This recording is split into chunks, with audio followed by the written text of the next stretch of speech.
When we started that sighting yesterday afternoon of the elephants, this leopard was totally intact. And then we really saw the strength of the elephants. Anyway, let me send you over to JP at Pridelands and Bushwalk so that he can say good afternoon.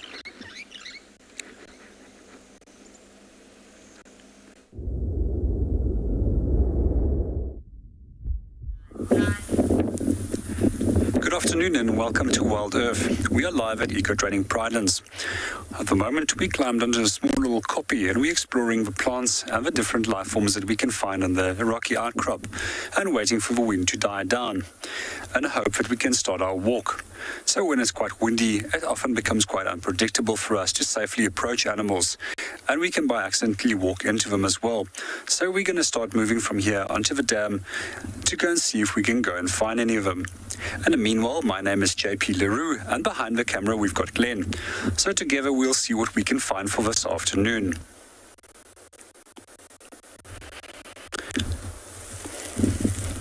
Just to give you a little bit of an idea how the landscape looks like over here. As mentioned earlier on, the grasses are becoming all brown in coloration, and that the landscape is being altered very rapidly by the winter that is approaching us. We've also noticed how the beetles and insects have started disappearing, and we seldom these days see any dung beetles on a pile of fresh elephant dung compared to a few months ago. So as all our migratory birds disappeared as well, back to Central Africa as well as to Europe. I do find these different seasons very fascinating, how they differ from wet seasons and dry seasons. And we also find that these wet and dry seasons also play very important roles as natural selection tools within an ecosystem. So in the times that everything is going well, there's always a plenty amount of food. But comes the times of hardship during the winter, food starts disappearing, and populations of animals and birds can potentially dwindle because of a lack of that food resource. And we find that only the strongest of those individuals will then survive by the end of the winter and have an opportunity to quite often breed again when the rainy season starts. We don't only find these small cycles but we also encounter much larger cycles where we on average find 7 to 10 years of low or high rainfall, which performs precisely the same task.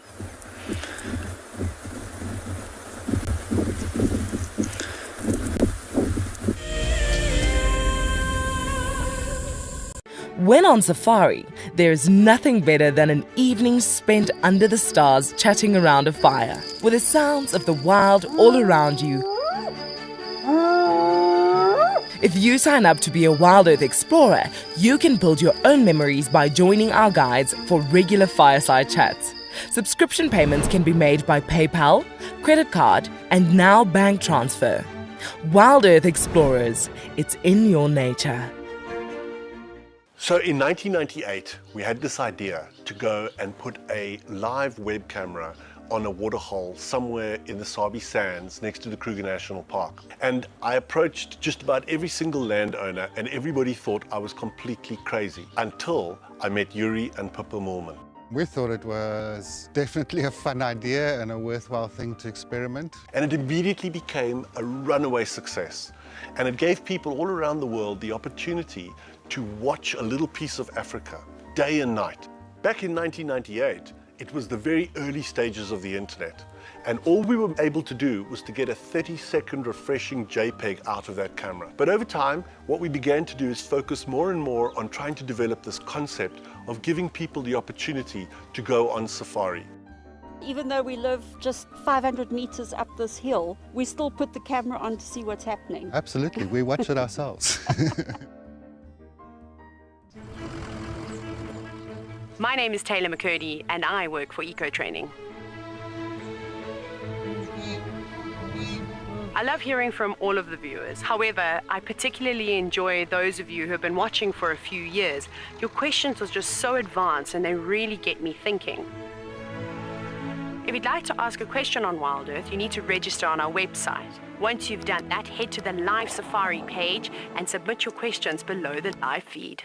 Our bodies are made up of about 60% water, which means that in a very short space of time, you can dehydrate completely. A relatively efficient way of collecting water early in the morning is to take an absorbent material like a sock and to walk through the grass, absorbing the condensed dewdrops on the grass. Once the material is saturated, you can then squeeze it out into a container, or you can suck it out directly into your mouth.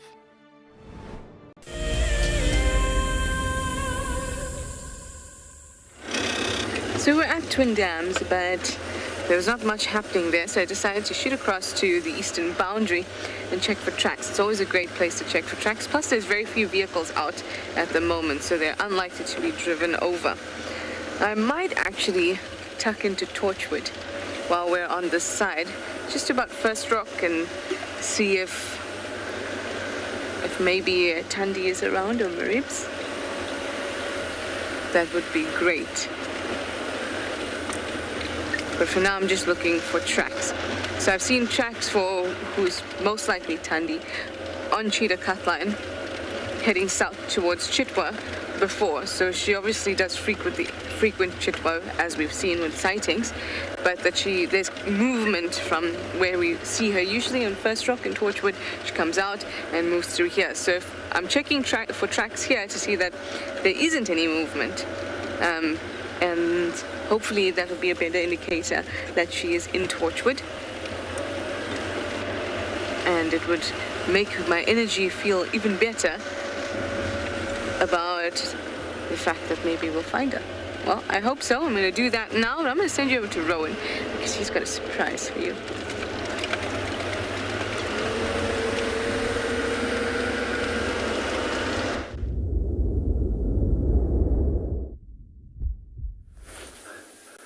Okay, so the good news is we found them. There's a wildebeest carcass in the background there. Mom is currently drinking, and then the two babies are right next to her. As you can see, the head is already quite big or substantial. I mean, it is a 2-month-old baby lion, but it's phenomenal to see how they react to the vehicle. Definitely not used to it. The one was actually trying to stalk away when we just got here. And there goes the other one. From what it looks like, I think it's a little male and a little female. The one closest to Mom at this moment, the one on the right would be the male, and the other one I think is a female, from what I could see. It's been quite tough. The grass is still a little bit long, and they do hide quite well. The nice thing about lions, though, is that they'll see how their mother reacts to us and our movements, and then give it 2 weeks and they'll be completely habituated to vehicles again. That's if she doesn't take them back and hide them some more.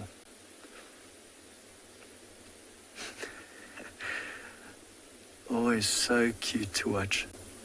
So what we have here is, that's the mom, their mom, standing up now. She looks a little bit hurt.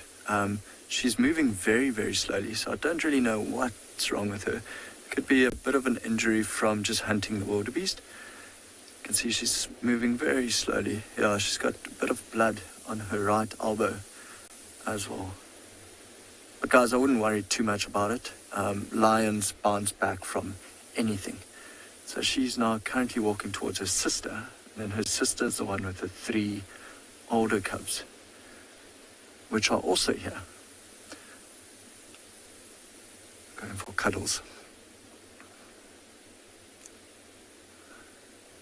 So there's one of the 3 older cubs followed by the younger one. So you can actually see this size difference there, and that's about 1.5 months age difference there.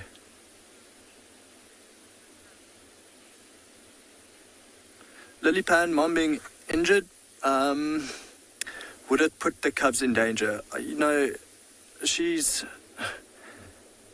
not moving as fast as she usually would, but she's still aggressive as ever. So like I said, I wouldn't worry too much about it. That's the thing out here. You can't really, put too much human emotion to the wild.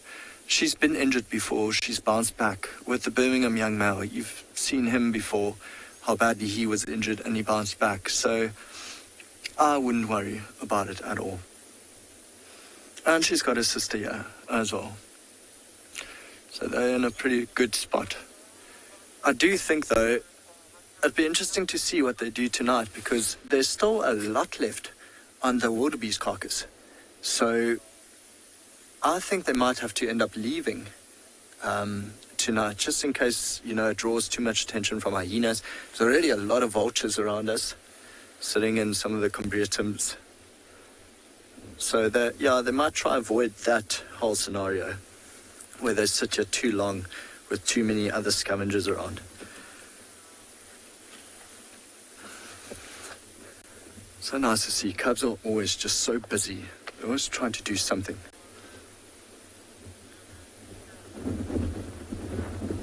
Actually see the strong wind blowing around now as well. So that's another thing. That's going to carry the scent of the carcass quite a long distance. You can actually see they are facing, both lionesses are facing in the way the wind is blowing. I think they just know, if anything, it will come from that side. It's also in the most thickly vegetated area. Behind them is very clear. Jeez, but I've waited a long time to see these little ones. And I was quite astounded by how big they are already. I mean, she's done phenomenally well just hiding them for so long. One of the older three has just gone down for a drink now. There he goes. Wants to join the crowd.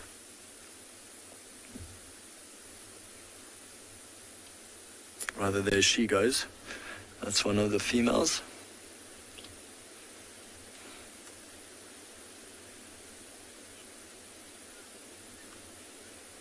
Zava, so it's been interesting to watch what this one's done. This is honestly the longest I've seen a lioness hide youngsters. So this has been nearly 2 months. Mind you, the pride has met them, but I don't think she took them to the pride. It was just the pride was in the area and they saw them. But these two mothers, they've been splitting off from the pride. So I don't really think the Birmingham pride is ever going to join up again. I mean, the sub-adults now, the white ones and their siblings, they are getting old enough to actually split off. So all those lionesses will stick around, but the 3 young males will end up leaving. And then it'd be quite interesting to see what happens to those younger lionesses, whether they stay with these 2 females or whether they join the 2 other older females. So I don't think, now in total, including the Ross males, there are 23 lions in the Birmingham pride. That's considered a super pride. I think any pride above 20 members would be a super pride. And to be honest, to feed 23 lions, you'll have to kill a giraffe every day. Which, of course, they can't. So, which is why they end up splitting up. And because these 2 lionesses have the 2 younger youngsters, they don't stand a chance with the other big ones there to actually feed from anything. So they'll just come sit with their mothers or stay with their mothers, and the moms will actually take them away from the sub-adults. The one cub is now being cleaned. I actually want to try reposition the vehicle and try get to just right of them. I think we might be able to find a gap there.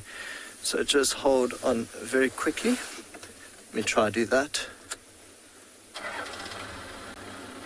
Now they didn't even flinch with me starting the vehicle, which is good news. It's quite amazing to see. If we look around, there's quite a bit of mud there, so I don't want to drive through that. But you can see where they killed the wildebeest. It's actually right in front here. You still got the stomach contents, and then they dragged it to underneath a quarry there, just so to avoid too many vultures seeing it. So they're actually very, very clever in that sense. Okay, Craig, I'm going to stop just right there, see if we can make that work.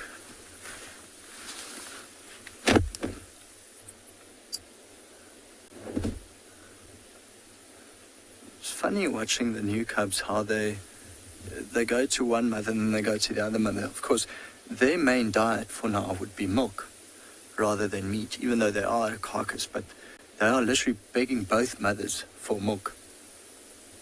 There's one of the older cubs. See, they're very happy with meat already. But then the two new babies, they still need a lot of milk.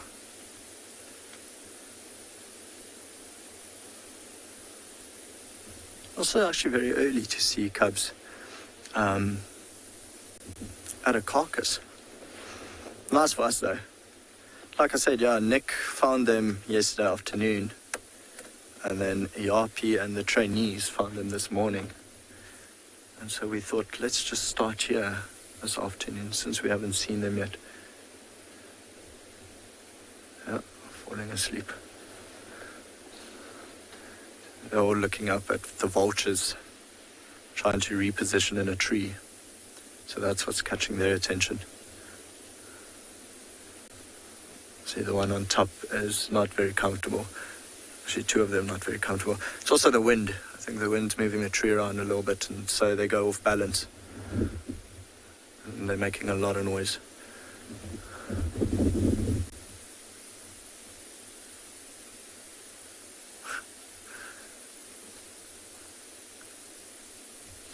Oh, lazy animals. If you ate this much. So it's good for them. It's two lionesses sharing basically a whole wildebeest. I mean, the cubs aren't really eating that much, so they're really getting their full. Like I was saying, I mean, if the rest of the Birmingham pride were here, this wildebeest would have been done in 40 minutes, half an hour.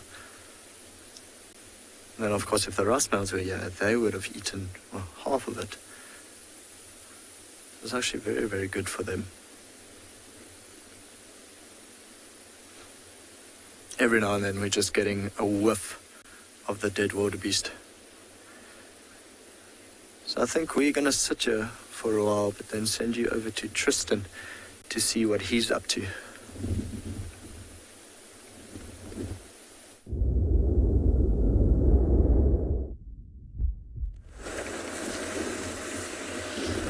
Well, it's never that pleasant unless the wildebeest is very, very fresh, which I imagine it is. To get the whiff of something dead, that's not the nicest smell in the world. Anyway, we have got no smell of dead anywhere near us. We haven't found any sign of anything really. Well, there hasn't been much. There was a male impala that ran into the bush. That was about the highlights of our bumble so far.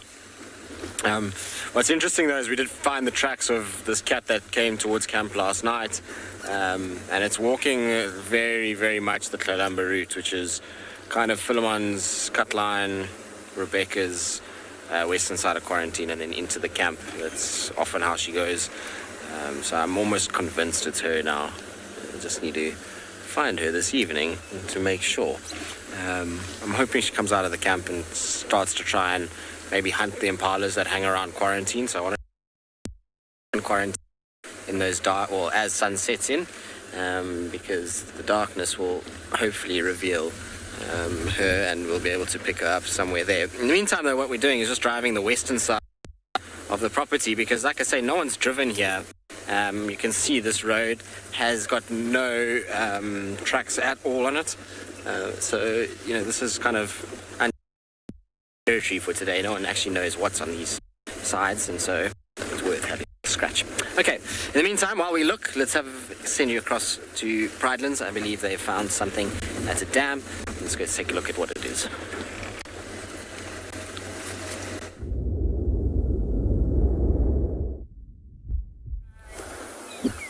And good afternoon and welcome to Pridelands. I'm whispering because we're very, very close to a group of elephant bulls that came down to a drink.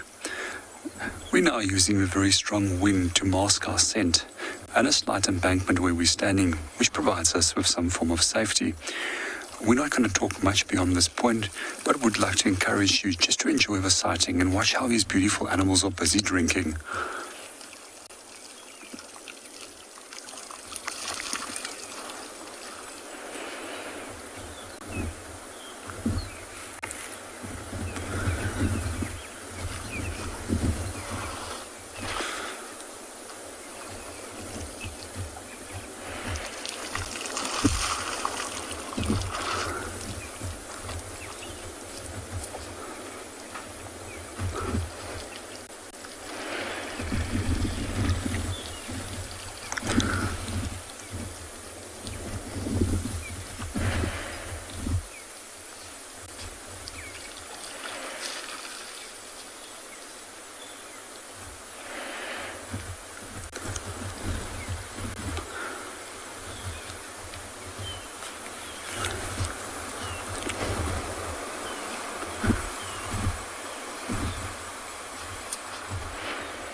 On the 27th of April, Wild Earth will be turning 14 years old, and we wouldn't be here if it wasn't for all of you. And to celebrate, we will be finishing the beautiful book that we started last year that looks at the history so far. But we do need you to be part of it. Please submit your most memorable sighting, or what Wild Earth means to you, or even just your name and a comment to be included inside the book.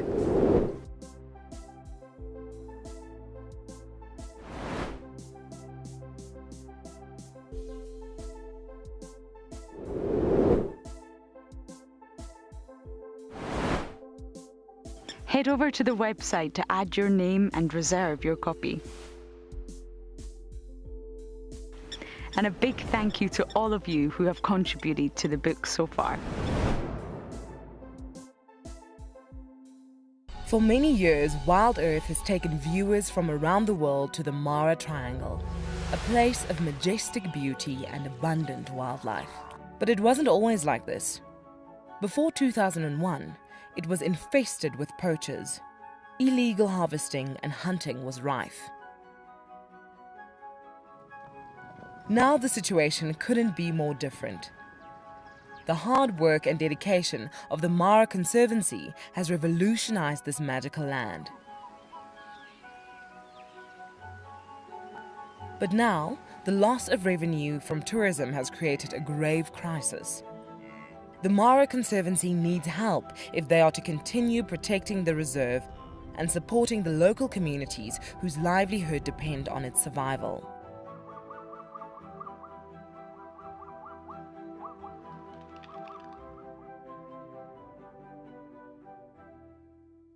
My name is Lauren, and I'm currently working in Djuma Private Game Reserve here in South Africa. I love answering your questions during the live safaris. It's my favorite part. It feels like you're on the vehicle with me, and I'm able to teach you exactly what you want to know. If you want to ask a question on Wild Earth, then you need to register on our website. Once registered, you must go to the live safari page and ask your question below the live feed.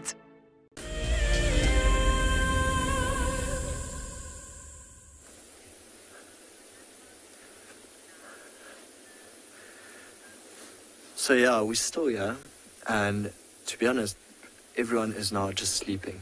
The one liner is actually lying on her side, teats faced up. I don't think her youngsters have noticed that. Otherwise, I'm pretty sure they would try to drink from her. But she's, well, shame, look at the breathing, just trying to digest the wildebeest. And you can actually see the injury on her elbow there. I've been trying to look at it through binoculars, and I can't really see what's happened, but a bit of blood. Might just be a puncture wound there where the flies are going into now. But like I said, she'll bounce back. She'll be fine. They usually walk this off in a couple of months. Not even a month, maybe a couple of weeks. Especially now that her youngsters are with the other three youngsters. These two sisters will be spending a lot more time together. They've never actually really been far apart. I mean, she's been denning in the riverbed, and we kept finding the other sister with the three youngsters quite close to where she was denning. So it worked out fairly well. But I think having two lionesses hunt is a lot easier for her, especially having taken down such a wildebeest like. That's a big male, it used to be. And there's still a lot left here. So we're actually not going to spend too much longer here. We've got other rangers coming here with guests. So I think fairly soon we'll probably have to leave. And then we'll continue west, do a bit of a loop, and then maybe later on come back here. Since we have the IR light, we don't have to spotlight the situation. But we also don't want to sit here till, 7:30, where just our presence in the area attracts hyenas. and things like that. So we'll see. We'll play it by ear, see how this afternoon works out, and then maybe later, a little bit later, they'll be a bit more active, actually start feeding again, or start chasing vultures. There's a lot of hooded vultures around us. And yeah, one actually flew over us, and both Craig and I just thought, oh, please don't poo on it. That'd be horrific.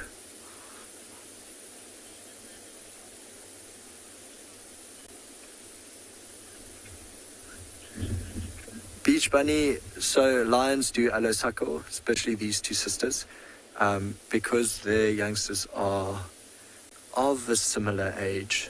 The youngsters will try suckle from both mothers, but these are the only two mothers at this stage with youngsters at this age. So these are the only two that the youngsters will actually try suckle from, which is why I mentioned earlier is the younger two are actually going to and fro to these lionesses to see if they can suckle from either one or the other. But yeah, only these two have youngsters for now.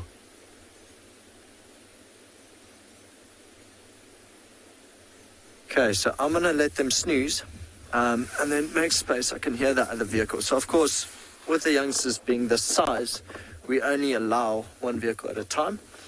Glad we got to see them though, glad we found them. But I think let's make space for some other people and then send you over to JC with his Eddies.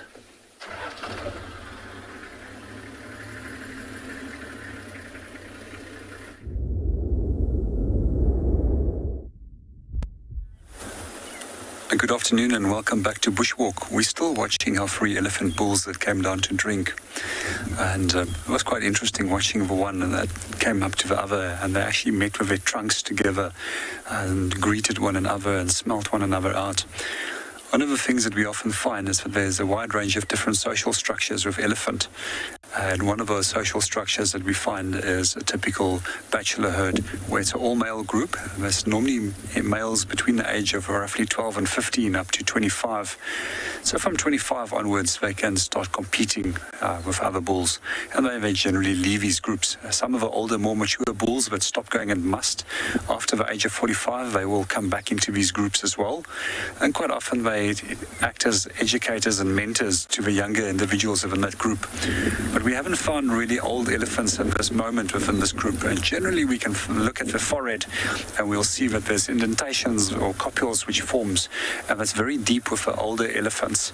So it's just a young group, possibly here in their 20s, roughly in age, if I have to take a guess of them.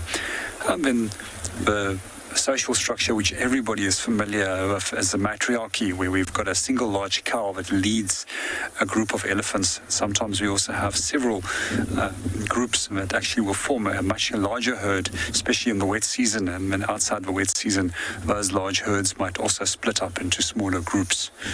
The reason why we know that they're bulls, we looked at their head profile, we looked at their chest, and we noticed that they got round head profiles. And we also noticed that the angle between the chest and the groin is quite skewered or slanted compared to that of a cow that has got a fairly straight line between the chest and the groin area.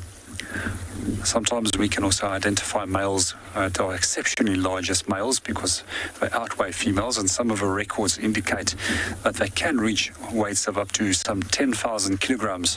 One of those are a record bull that was found in Angola, and as far as I remember, that bull's skeleton is actually standing in front of a Smithsonian Museum in the United States.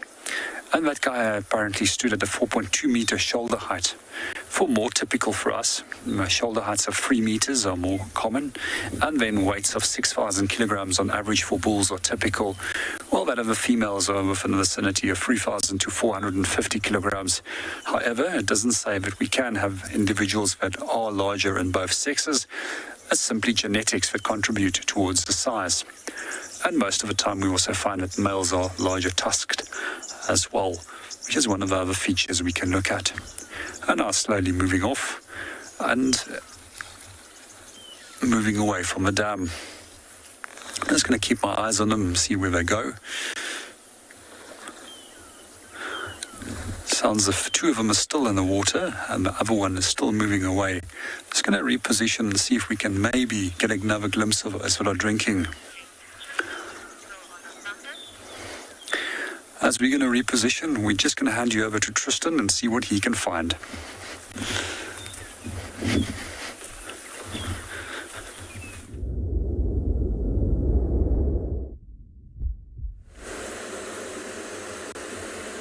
Well, JP, anything would be nice at this stage. It's the dire west at the moment. This western side of Djuma can be like this. It's either got lots or nothing. That's why a lot of the time not many people drive it. There's not a lot of water on this side of the property. And so your concentration of animals is not huge here.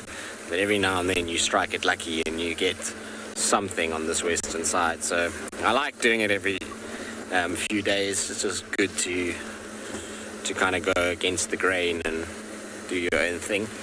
Also, nobody else is around the side, and I like when it's peaceful. It's my kind of style, is to not be in amongst everybody. I like to be by myself and kind of doing my own thing in many ways and trying to follow up on my own stuff. So hopefully we'll be rewarded for being out on this side. It's at this stage, like I say, very, very quiet, but the temperature is nice. It's not too hot. It seems really good for animals to even be moving now already. I actually can't believe the difference that a week makes. This time last week it was cooking at this time of the day, and now it's cool already. Safari Kitty, you're asking about Kalamba and her own natal den and how close she is right now to it. Let me just get my map quickly so I can show you what we're talking about. Hopefully the light is not going to kill us here. I'm going to actually just bring it down a little bit so that we don't have too much of an issue with the light shining through. Right, so what we're looking at is obviously Djuma, because most of her den sites as a cub were on Djuma. Her first den, as far as we know, is over here, basically where that E is on Central. If you just come down a little bit into the block, there's a termite mound. That's right there, and that's where James was the first one to see Tundi going into the mound. The next morning we went there and found her coming out of the mound. Well, actually just sitting at the mound. She didn't come out, she just sat in the hole. But where we actually first saw her, the very first sighting of her, is over here. Sorry about the radio. Is over here on Nyala Road South. In that little drainage there, that's where we actually saw her for the very, very first time. Now, where Steve saw her, and on her, with her cub now, was over here, just off Mamba Link. You see these little squiggly bends in the riverbed. That's basically where she was seen, this little section over here. And if she's moved now to the camps, she's come all the way over here. But if we take a straight line from the camps to her natal den, you can see it's very, very, very close, and a number of drainage lines that lead off it. In fact, if she walks down the Mulawati, it's literally just off the Mulawati where that natal den is, as far as we know. The reason why I say that this might not be the natal den is that over here, this junction here, when Kalamba was still, well, when Tundi was still pregnant, we saw her still pregnant, and then we had tracks all around a termite mound here going up and down, up and down, up and down. And then the next day, James found her here coming out and towards this den. So I don't know if maybe she gave birth here and then moved the cub, or if she gave birth there. I don't know. So we always just call this the natal den over here. Now, in terms of where she was denned as a cub and kind of proximities to that, that den from where we first saw her, she was then moved across towards Philemon's dip side, so she was housed here for a while. Then Hukamuri arrived, and she was moved and tracked all the way up into this drainage line over here, which is where she spent a few weeks. Then from there, she was moved all the way down and south because Hukamuri started to come, and she was moved to here, just inside Little Gari. Then from there, she was bounced around quite heavily in these drainage lines all along this eastern side, and mostly up in this northeastern corner along these drainage lines that you see here. So she's been moved around quite a bit, and where she's using for den sites right now is pretty much the same systems, because, you know, we think, and from kind of what I can gather from everyone that I've spoken to, because I wasn't here, is that this is the drainage line where they first thought she had the cub, which is where she was actually kept probably the longest as a cub, was in this drainage line. She was bounced around in here quite a lot.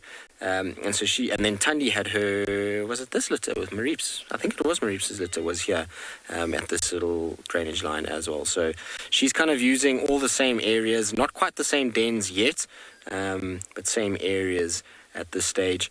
I wouldn't be surprised if we start to find her at her natal dens as she starts to move this cub around. But that cub, remember, is already quite big. We reckon that cub, I mean, so it's obviously, I know Steve says a month, but if we go back and we start to see all of and take into account all the reports of her having suckle marks, I've spoken to Rexon and another guy that saw her, those are almost 7 weeks ago. So that cub could be close to 7-8 weeks already, which is almost 2 months. And looking at the footage of it, my guess initially was when I first saw it was 6, and that maybe, it's already by now would already be closer to almost 8.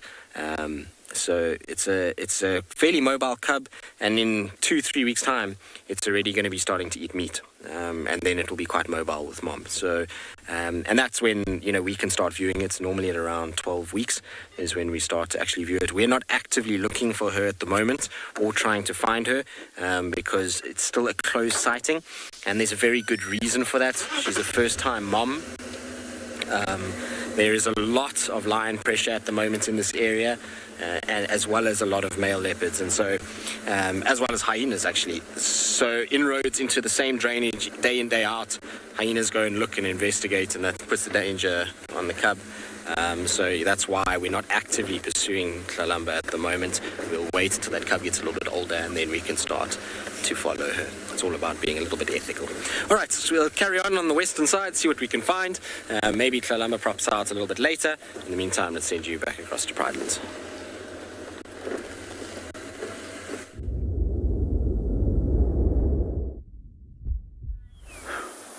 Good afternoon and welcome back to Bushwalk. We're still busy with our 3 elephant bulls.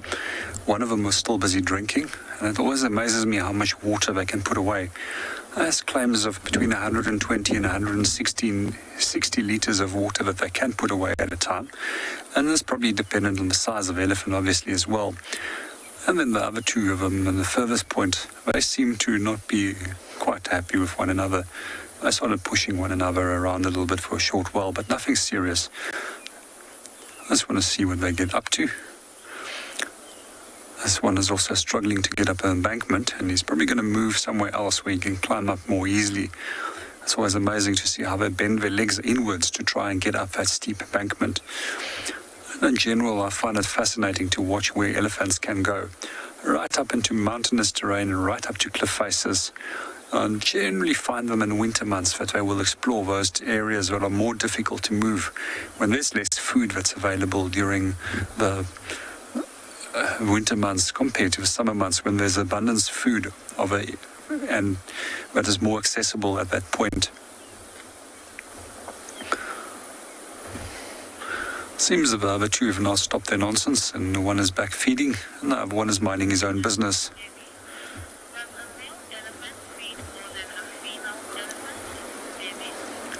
Good afternoon, Debbie, and welcome to the show. And with your question, does males feed more?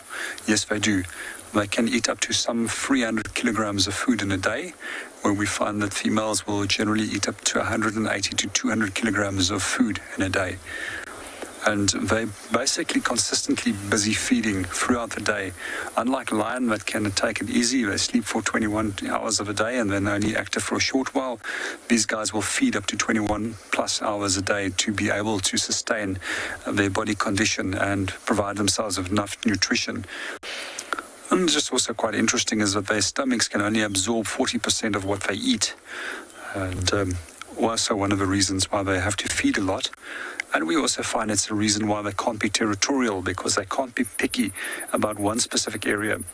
And this forces them to have home ranges, and those home ranges will also be dependent on the quality of food that's in that home range will determine how far they walk.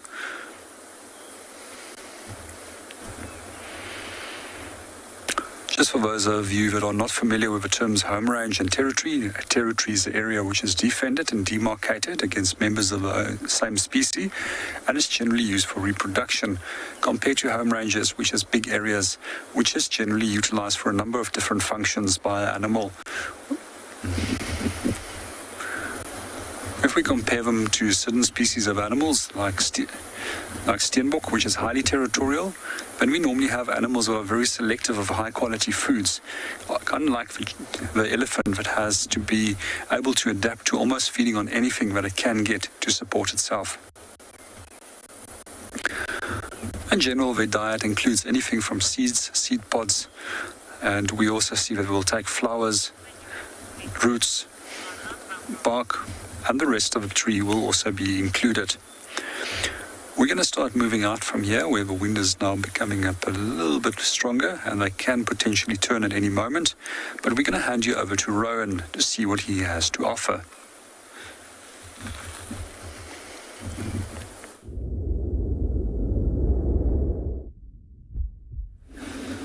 Must say, we've also got quite a strong wind. Everything coming from, well, what feels like now from the south. So we've left the lions, and Nick is in there for now. I think Freddie might make his way in there after him, and then hopefully we can cycle back. And then also hopefully when it starts cooling down, both those lionesses will get up and start feeding again. That would be wonderful. But for now we're just bumbling around. Speaking about elephants, I know Nick is looking for elephants, and it's funny, it's like Ngala just goes through these waves and dips where one day we can go around any corner and there'll just be elephants everywhere, and then the next day we can't find an elephant at all. Mind you, no one's really gone into the south at all, so it might be where all our elephants are. Wonder if this wind is going to bring us cool weather. I think the weather app said we were supposed to get rain today, and some of these clouds around look like they might bring rain, but not even a drizzle yet. So what we did is we left the lines and we actually came more west, and then we cut south, and now we are making our way back towards the Timbavati River. And then we'll just do a big loop, because I was speaking to Eric after drive today, and he said he saw the mother and three cheetah. They were on an area called Cheetah Flats, but then they bumped into one of the Birmingham lionesses. Actually, they saw the lioness didn't see the cheetah, so the cheetah came running west, which is why we thought we would just loop around this area to see if they crossed out. But no such luck just yet. So it's funny watching these sandgrass. So these are double-banded sandgrass, and usually you drive until you're very close, and they'll actually hunker down and fly off. They'll fly off the road, go to the side, and then land right back on the road again. Okay, so it sounds like Tswalu found one of her favorite animals, and we are going to send you over there.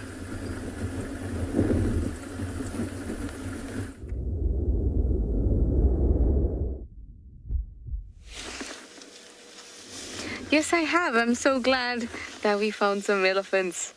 I do love them. Aren't they just beautiful? Now, if this was the 27th of this month, which is Wild Earth's birthday, you would be able to put elephants on your list. Now, remember, on the 27th, we're going to have a ranger race. So get your animal lists ready for that day. In my list today, I have a number of common birds and some elephants. And really, that's good enough for me. On race day, no, though it won't be. So this herd is scattered along Central Road, and most of the fun is actually happening out in front of us, further down on the road. But I didn't want to be rude to this cow and kind of rush past her. They don't like that very much, but if you look out to the front there,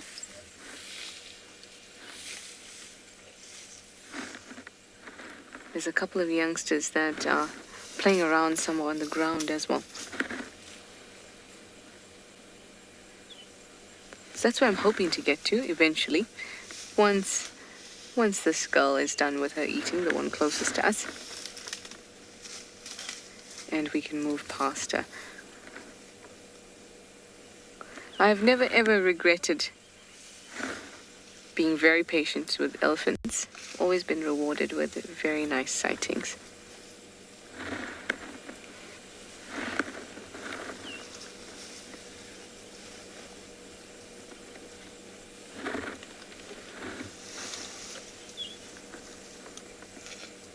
You'll watch as they eat. They'll actually drop little bits of dry grass and dry bits that they don't want. They'll drop it out of their mouth. It's quite interesting.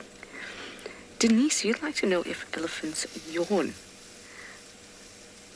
They do something that looks like a yawn, or rather functions in the same way as a yawn does, but they can't open their mouths as wide as other animals that can yawn, like ourselves or lions. But the purpose of a yawn is not to, as we're commonly told, it's not to get more oxygen into your body and for your brain, but it's to actually cool down your brain.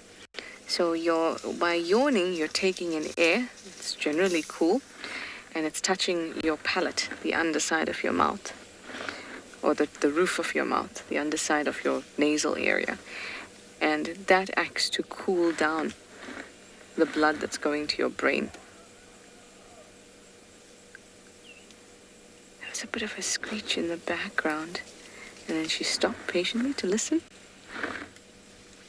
And then she's like, nope.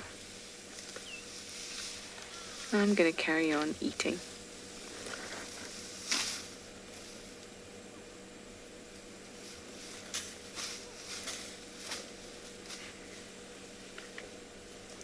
So just watch if anything falls out of her mouth. They drop the dry bits out of their mouth quite often. She's eating a buffalo thorn now, so she's having grass as well, but buffalo thorn is what she's really after. And they can be quite specific about what they pick out, even in a big mixed bush, because of their beautiful trunk and those finger-like protrusions at the end. Anyway, I'm going to stick with these elephants. I'm going to send you over to JP, who's got something very cute for you.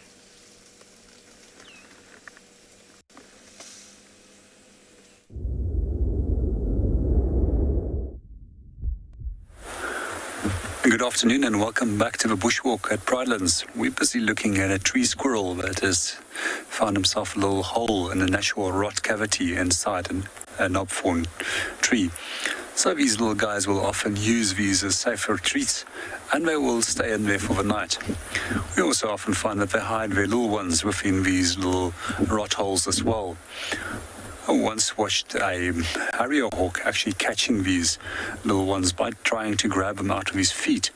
And what was amazing was to see how the mother actually grabbed them at their scruff and carried them off to safety. Well, only one of the chicks, one of the young was actually caught at the end. The others was able to get away. One of the things that we do find with them when they stay in groups like this is that they will often anal drag one another so they can share a communal odor. So any strange squirrel that comes into the area can immediately be identified as a stranger and then chased off. When we think of a squirrel, we don't always think of it as a rodent, but they are probably one of the cutest of all the rodents. And that bushy tail and those little cute little faces of them makes them quite easy subject to actually like. And what we do find with them as well is that they will, just like rats and mice, will often use the incisor teeth to gnaw on things. And just like the rats and mice, the incisor teeth continuously grows throughout their life and is kept chisel sharp. And they can easily eat through a marula kernel to get to the nut on the inside, which is a fairly hard seed to actually crack open. They also quite often will hide their seeds at specific points and places. They don't always remember where they left them, but at least they try. And quite often you'll come to a specific spot where you can see things have been cached from several seasons ago and was forgotten by the tree squirrel. They're also very useful little animals for us to use in the bush. Quite often when they do see potential threats, like birds of prey or leopard or a snake, they very quickly will start alarm calling and alert the rest of the group members. And in the process, a number of other animals will also benefit from that alarm call, including us. We will always want to go and look, because we might be delighted of something like a leopard that might be in the area. But even for us, things like snakes is just as fascinating in finding them.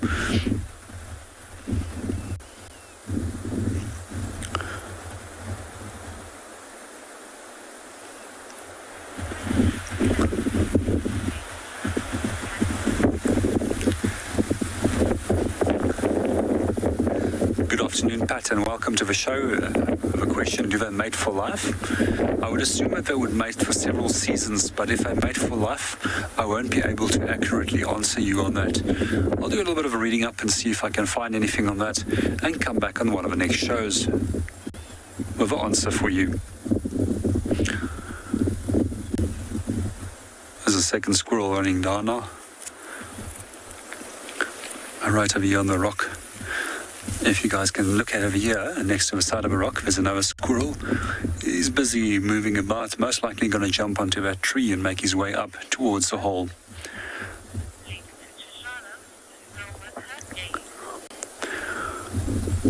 We're going to watch these guys a little bit longer, see what they get up to. Maybe they start playing, maybe they start doing something interesting as they normally do. But in the meanwhile, we're going to hand you over to Trishala.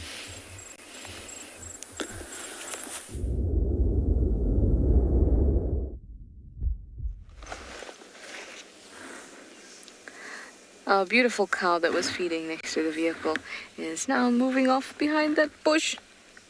But it's okay. I know that the rest of the herd was on the road in front of us, so we'll try and catch up with them. They're not on the road anymore, but they must have just gone off the road. So we'll try to catch up.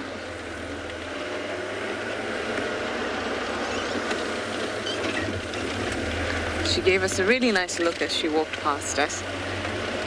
Nice and comfortable. Everybody's off the road. Now, okay, let me just get a little slower.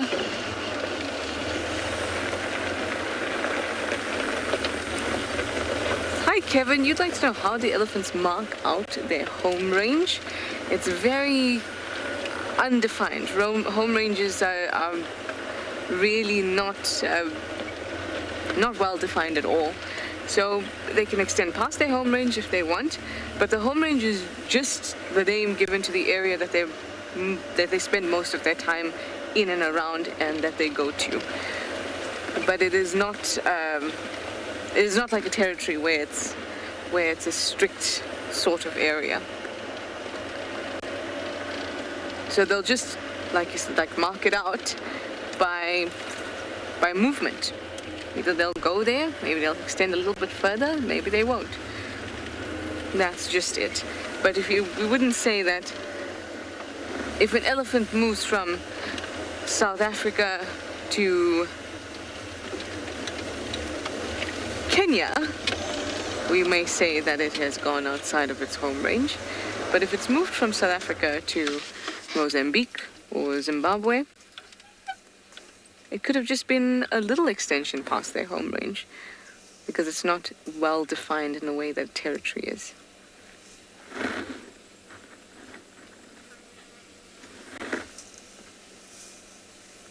Ah, and she moved so that we can have a better view.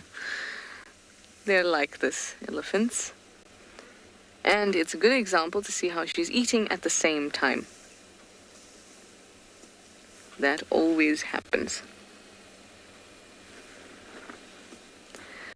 Strangely, one of the reasons, there are a couple of reasons why elephants are good swimmers. I mean, from a physiological perspective. One is they walk on all fours, so that constitutes a good swimmer generally in the animal kingdom. But also, they produce so much gas in their digestive system as their hindgut fermenters, and they're not very efficient in their digestion. They produce so much gas that it also gives them some buoyancy, and so does the comb-like structure in their skull, which helps to lighten the weight of the skull, but it also assists them with buoyancy. Well, now they have moved off.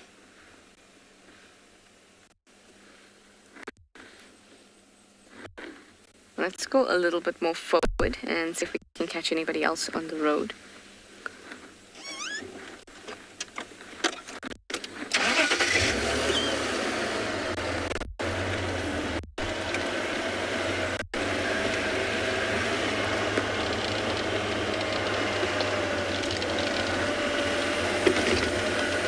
Nope, they all seem to be moving northwards.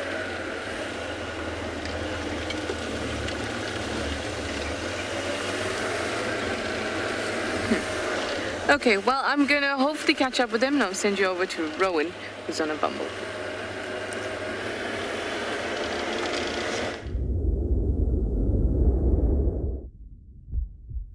Okay, so we are now currently on Cheetah Flats. And yeah, strangely enough, this is where the cheetah have been hanging around for a long time. But because it's so nice and open, it does make sense. So at this stage, we're just going to drive a little bit further forward and then have a scan around, because the old Birmingham lioness, she was seen here this morning, and then this caused the cheetah to move, I think, further northwest. I'm just trying to have a scan. For now, all I could see was the wildebeest. Although if anything is lying down here, it'd be quite a tough one to see. But as you can see, very flat, very open. I mean, just a spectacular place for cheetah. Aptly named.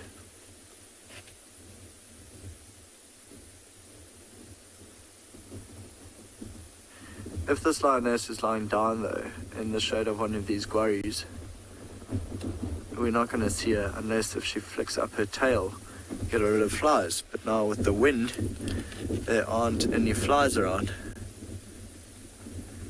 So yeah, very good news for us. It's an exquisite spot to come watch the sunset. So from here, to give you a bit of orientation, the camera where it's pointing now, if you follow that and you walk about 2.5 kilometers, you'll get to where we had the other two lionesses and all the youngsters.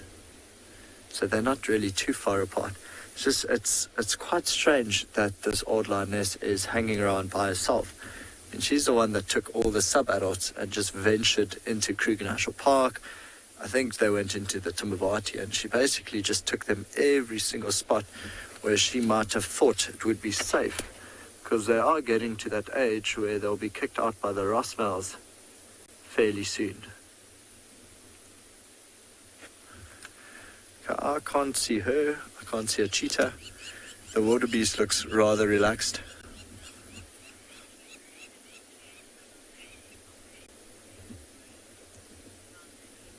So cheetah, strangely enough, they have territorial tendencies, but they are not really territorial. So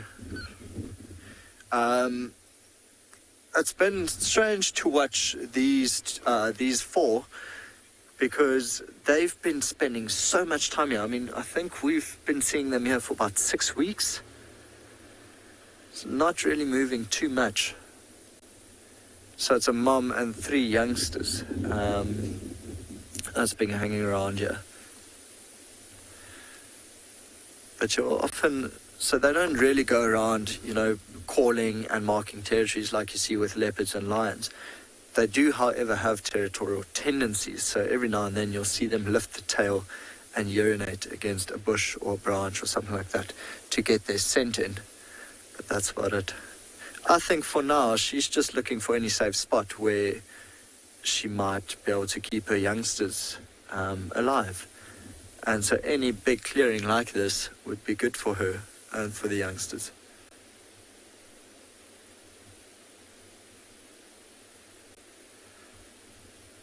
There's a jackal running in front of us. It's now also just disappeared. It's amazing how long the grass still is. It's nice that it's discolored. It's all looking very dry now, but it's still super, super, super long. That's what I was saying. I mean, if this lioness was lying down anywhere in the bushes, it's going to be very, very hard to find her.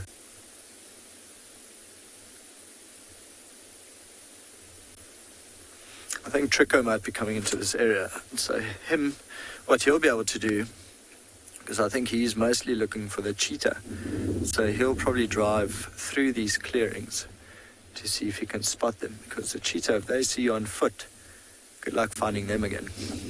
It's 100 kilometers an hour in the opposite direction to you.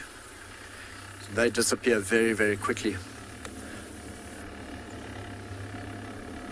Basically now just biding our time till we can go back to the lionesses and the 3 youngsters. So we're going to head back down into the Tswalu River, see if there's anything interesting there, and then just bumble.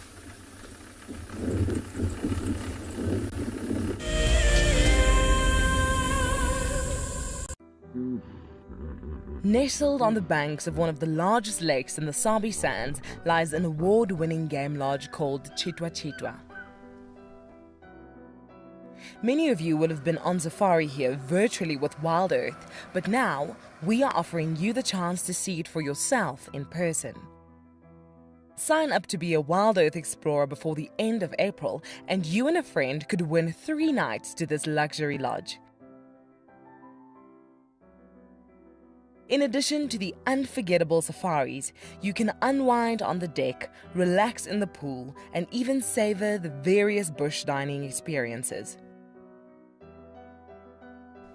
Cheetah's holistic approach to hospitality, with specific emphasis on conservation, will leave you with the very best memories of the African wild. Wild Earth Explorers, it's in your nature. I was quite surprised and excited to learn that I had won the Wild Earth prize for March. My wife and I started watching Wild Earth during the lockdown, just to allow us to get out of the day-to-day routine and enjoy some of the bush sightings. Our favorites, of course, are watching the birds when they show them sometimes, and especially the leopards. That's always nice to see on the show. She will definitely be going with me, and I'm sure we're going to enjoy all aspects of the prize, as we don't get out into the bush often enough. Thank you very much, Wild Earth. It's a huge privilege to be in these incredible places with these amazing animals.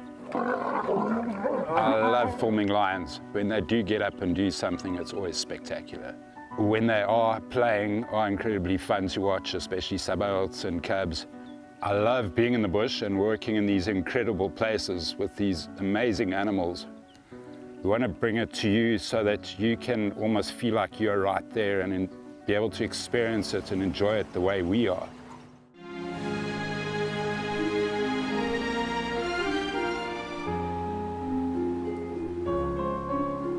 You are cheeky. That was a brave decision.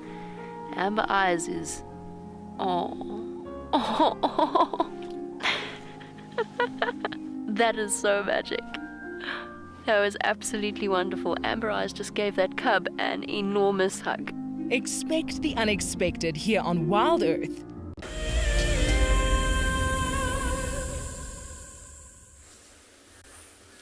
Well, you can see a beautiful bit of light coming down on One-Eyed Pan, and we've come here to try and see our little lesser moorhen chicks, and they are there on the other side of the dam. They've grown a lot since the last time I saw them.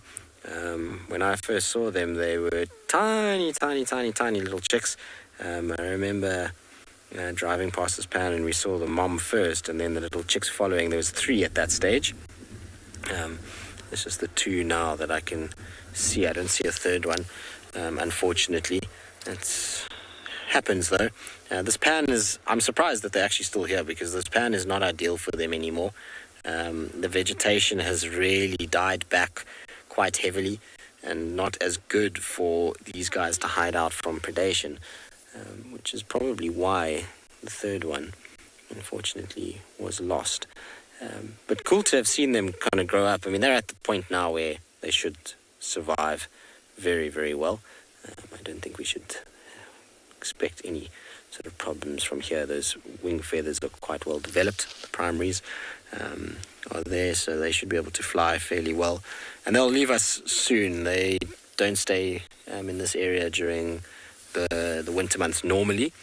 You never know though, maybe these 2 will hang around for a little bit longer, but generally they move off. We don't see them. It's because of how dry it gets in this area. Being a bird that needs to be around water, they typically move a little bit further to the north, up into Bots and places like that, where they can spend a bit of time around more watery areas, or down even to the east coast of South Africa. Cool though. Like I said, I can't believe they made it.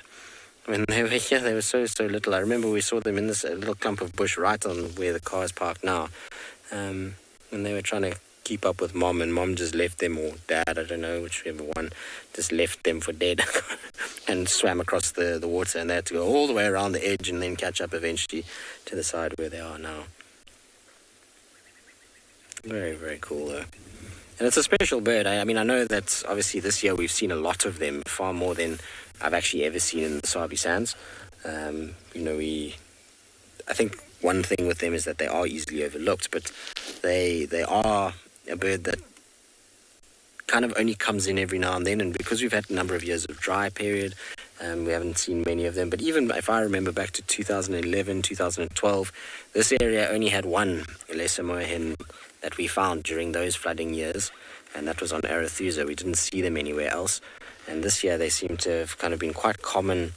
Well, not common, but I mean they've been around. We've seen them at multiple different water sources throughout the summer period, which has been cool.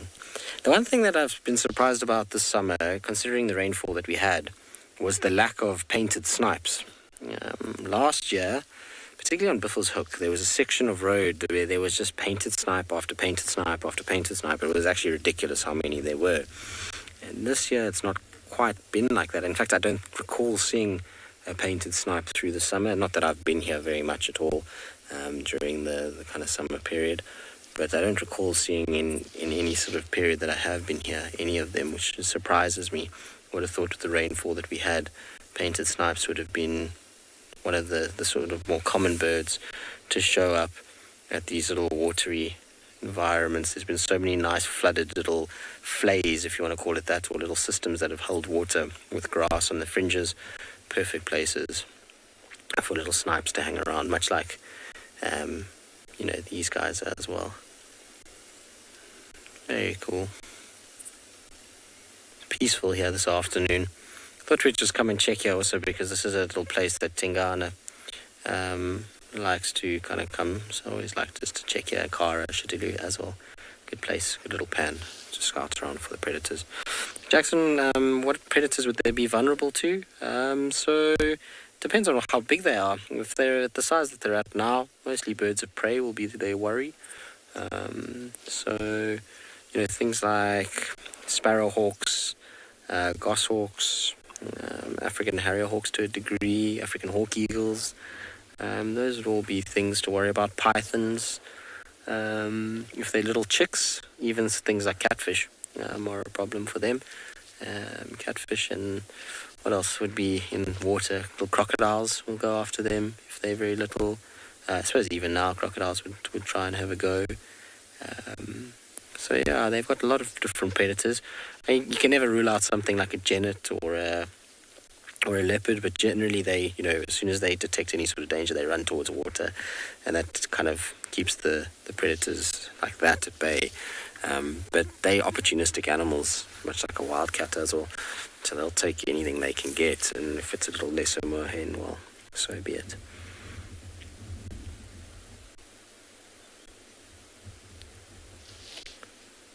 It's a beautiful evening.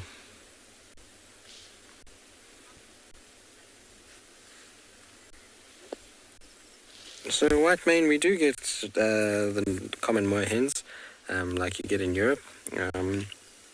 I've never seen one in the Sabi Sands itself, but you see them. I don't know why I've never seen them in the Sabi Sands. It's not like they're not common, because I've seen them in the Kruger.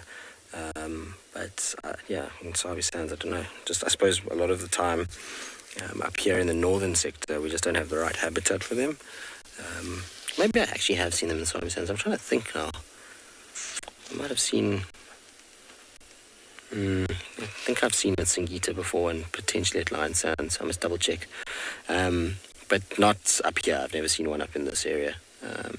They typically prefer kind of wetter systems than what the northern Sabi Sands is. Particularly because it's been so dry of late. But yes, we do get common moorhens in this part of the world. Alright, little lesser moorhens, off you go. We're going to carry on. We're going to see what else we can find. I just wanted to pop in here just to see how they're doing. I know some of you have been asking also about them. To see whether or not they're doing okay. And they are. So we're going to just turn around and head back into Djuma. It was just a quick little visit and a quick check of this particular waterhole. Actually, before we go, I just want to check one other little section here. There's a beautiful little water point that I don't think it'll have water anymore. I just want to double check if it does, and it's sneaky because it's around the back here, and often animals like to lie up at this little waterhole and you don't even notice them if you don't come around the corner. No, it's all dry now. All right, we're going to carry on and see what else we can find. In the meantime, it sounds like Tswalu is back with us, which is a celebration. Let's send you across to them so they can say good afternoon.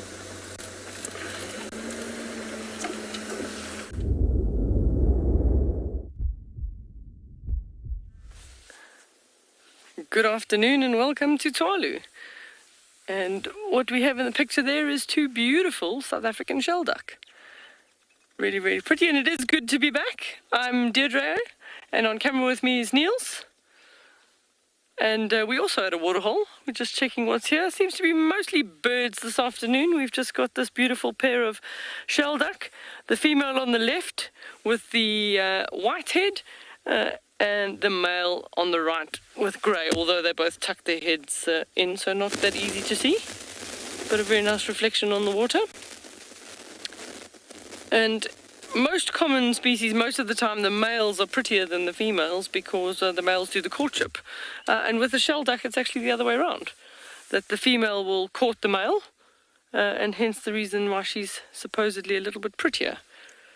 We anticipate them to start potentially looking for a nest site sometime soon, which is generally quite far away from water, anywhere sort of up to 800 meters away from water.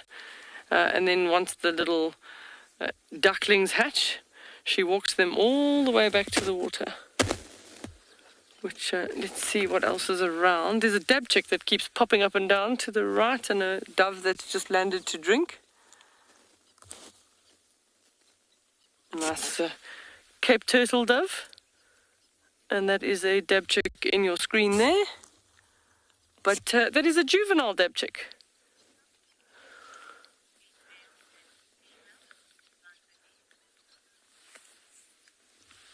So I didn't get the handle, but I heard the question, how do we tell the difference between males and females?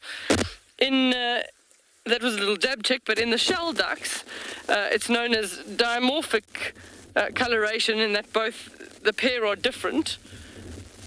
The female has got the white on the head and the male is grey, but what we're looking at there in the screen is a juvenile dabchick, sometimes also known as a little grebe, and when it doesn't want to hide, you can actually see the little black and white striping on the neck. And I'm very upset that we haven't actually seen these two chicks. There's two of them, and we've been watching the single dabchick for ages on the water, and we didn't even notice that the tiny little chicks were there, because when they're really little, the chicks will actually ride on the mother's back, but they're already grown quite a bit, so I don't know where she's been hiding them, but suddenly they're here, and I haven't been seeing them before.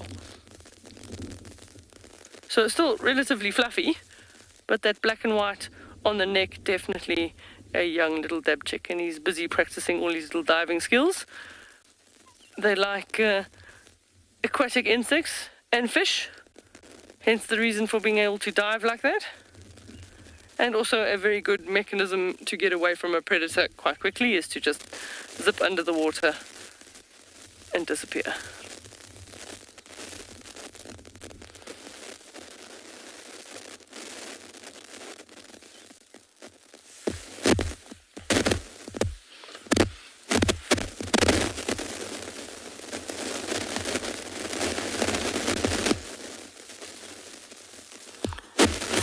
Bed is asking the question, what is the most uncommonly found bird at Tswalu? Well, I certainly, the weirdest one for me was seeing a juvenile flamingo. It must have blown completely off course. That's a strange one. And we have had odd birds pop up that are classified as vagrants. The one that I remember that the guys had here was a western yellow wagtail, which popped up for a couple of days.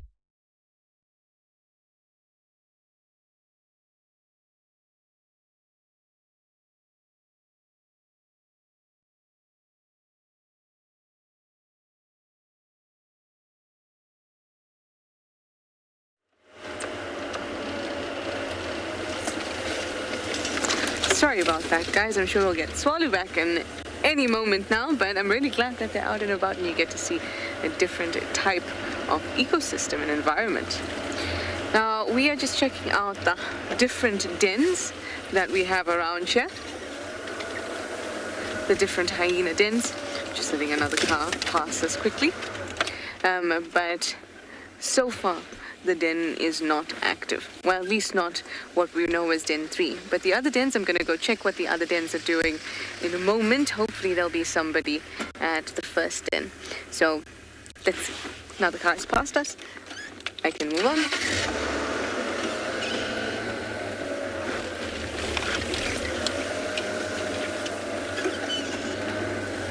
Now this first den, the den that we're used to seeing the hyenas in,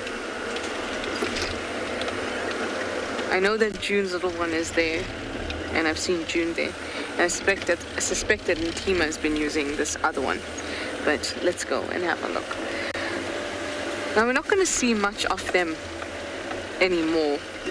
And that's just a result of their age and the movements within the clan. So June is a low-ranking individual. She is the one with a cub who definitely still needs a den site, and she's not going to have any, she doesn't have alliances, other strong bonds within the clan to co-den with. So once the other ones like Ribbons and Hearts have grown up and they're pretty much, they don't need the den anymore, once that's happened, those two are close, Ribbon and Heart. So they will move on, and they won't really be thinking about, oh, but June is there all by herself. Don't be thinking about that. And Ntima still has close alliances because her mother is matriarch. And the same goes for Corky as actually. Corky is low ranking. So they might go out on their own. But the majority of the cubs are grown now, and their need for the den is just getting smaller and smaller and smaller. And that's why it was such a pleasure and very special to be able to spend the time with them at the den, because it doesn't last. It really doesn't. And we've spent a whole year with them following the Djuma clan and their denning.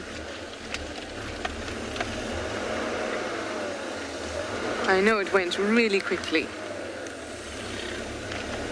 Hi, Sarah Lee. You'd like to know how far apart the dens are? About 400 meters, 300, 400 meters.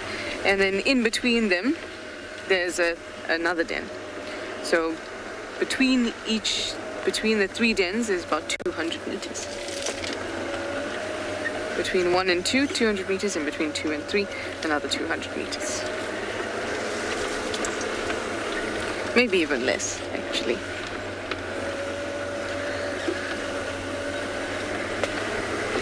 So any sightings that we get of Ntima with her little one at the den, or June and her little one, and Corky and Braveheart, but you know, she's around the same age as Heart's ones, so we might not see them either very much. Or when I say not see them very much, not in a static sighting like we used to have. We will see them out and about.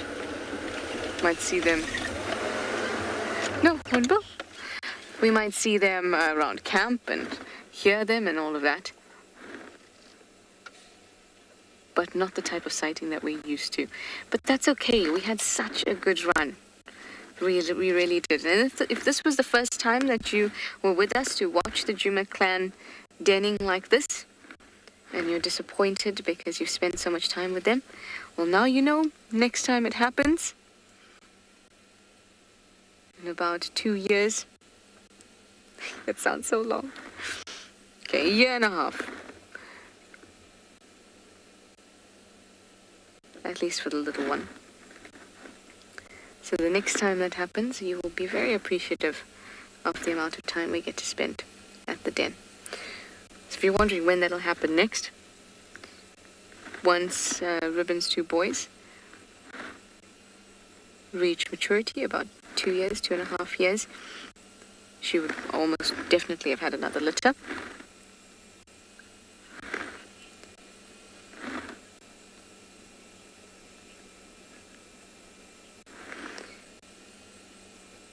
And they're weaned at about 1.5 years. So after 1.5 years, Riven will be able to fall pregnant again. So maybe we'll be lucky in another 6 months, but we'll appreciate it nonetheless.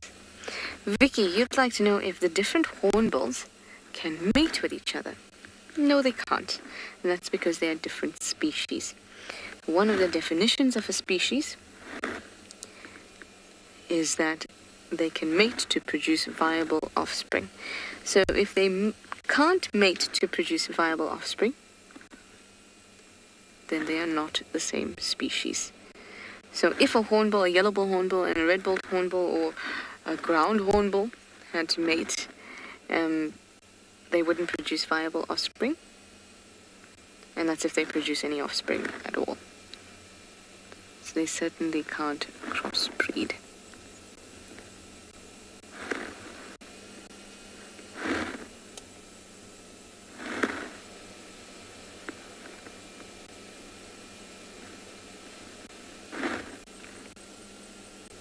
Here's a question for you. Is this hornbill a male or a female? Use that hashtag WildEarth and let me know. We've spoken about it before. Let's see if you are paying attention.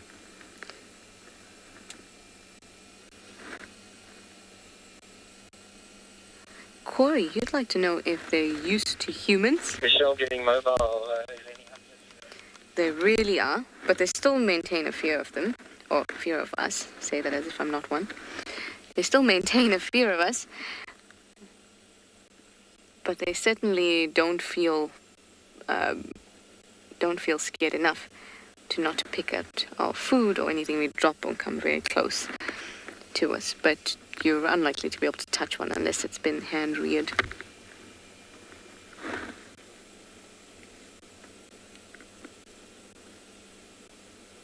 So what do you say? Is it a male or a female red-billed hornbill?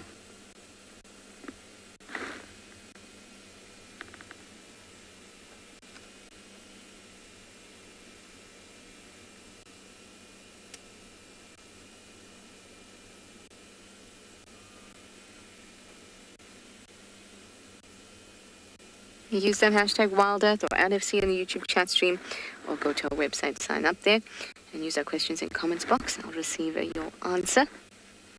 That's one of the best things about being live, isn't it? We can chat about it in real time. Sarah, congratulations, you're right. Sarah says it's a female. Yes, it is. Well done, Sarah. I'm so glad you were paying attention. I'm sure many of you got it correctly.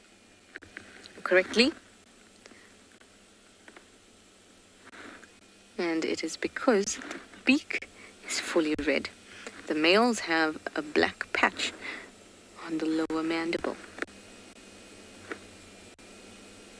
Isn't that cool? How I can ask you a question and you can just answer it, and you can be anywhere in the world. And we could be live right here in Africa and watch this beautiful bird.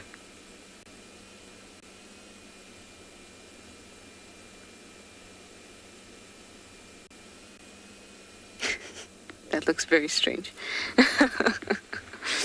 All right. Let's move on. Come on, hornbill. Thank you. Thank you.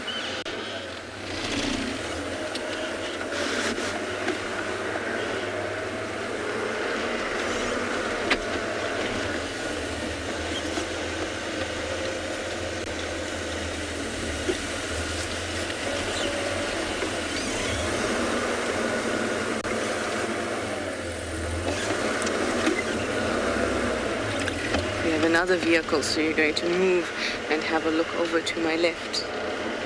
Look at how beautiful it is on my left. Oh, in fact, I mean, it always is beautiful, but there's some nice Impala to look at here too. Hello, Mr. Impala. It's me, Trishala. Oh, you certainly enjoyed that little rhyme, didn't you?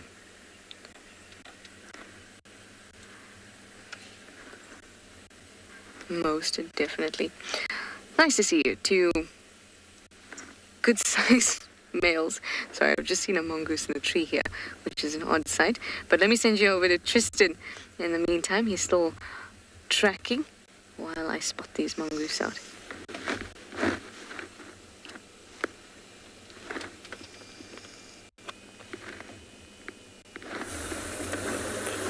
Well, Trisha, I wish I was tracking at this stage. There's no footprints to follow up on.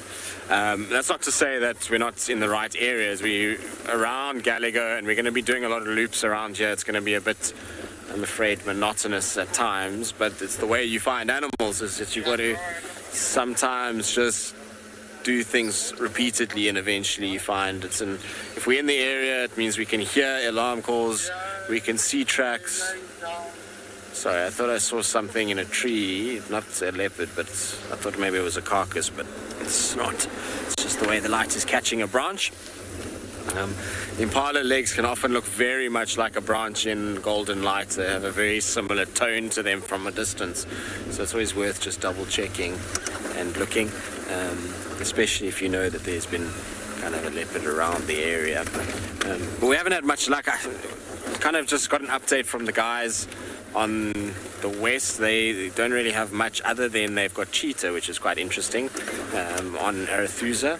That's not something that very often makes an appearance on this side of the world, but if it does, it's generally around that Arethusa airstrip. So tomorrow we'll very carefully check the western side again, and see if maybe they've come over. The guys said they'll let me know where they go this evening, because they should start to wake up around this time and start getting mobile. And if they start heading kind of towards our side or even towards Simambili, then we'll definitely try and follow up in the morning, which will be nice. But for now, it's the rosetted spots that we are trying to find. I want to go to Gallagher Pan and just sit and turn off and listen, and maybe, just maybe, we get lucky. You never know. We might pick up a track, or we hear an alarm call. You never know, a squirrel or a bird or a bushbuck or a nyala. There's lots of them around camp at this time of the day, so it's a good time just to sit and listen. And with the impalas that are all going to be rutting on quarantine, it's like a proverbial dinner bell to a leopard, particularly one if she's been here all day and is hungry, then she might want to come down and start going that way and start to hunt. So, you know, it's a good place to be at this time. It's leopard hour, as Sebastian, one of our cameramen, always used to tell me. This is the time of day when we see them. Alright, so I'm going to check here carefully. In the meantime, though, let's send you back across to Trish. It seems as though she's gotten lucky and found those mongoose.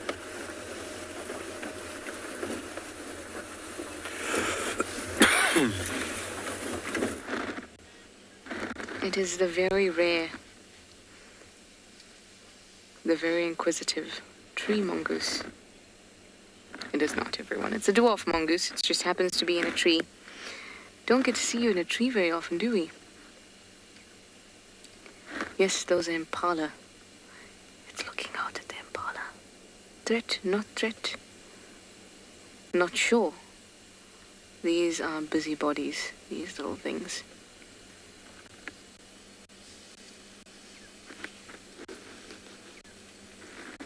They'll be catching the last bits of sunshine.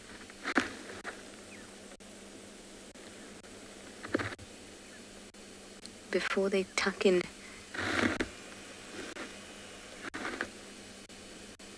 Can't be out in the cold now, can they? It's intriguing the way that they're staring at or that this one is staring at the impala,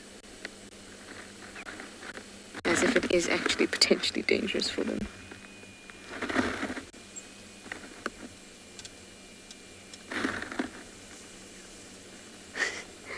That was perfect timing. Mongoose just jumped down from the tree.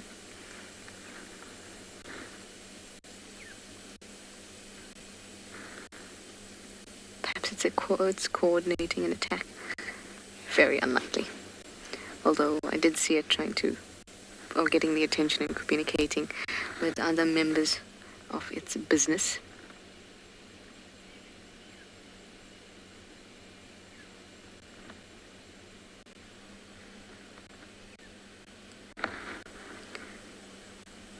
this impala ram is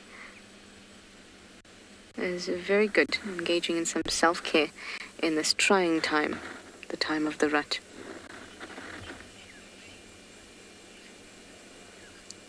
Impalas, rams, they just neglect themselves during the rut when reproduction is the priority. Candy Gull, you'd like to know, will it even continue in the rain? Yes, it does. It's non-stop. It continues and continues, so that as many ewes as possible can be pregnant, and as many rams get the opportunity to impregnate ewes. So yes, it will continue even in the rain.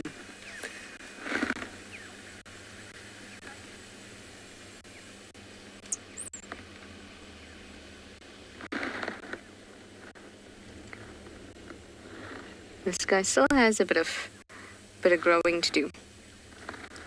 His horns are not wide, they'll widen even more.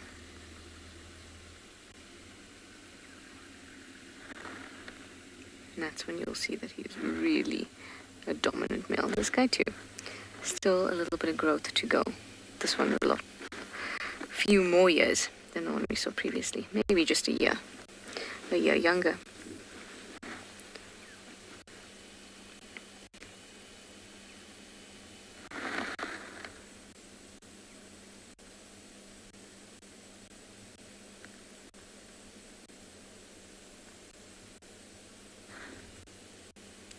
Listening because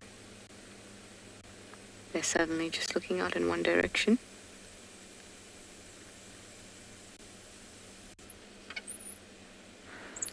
Nope.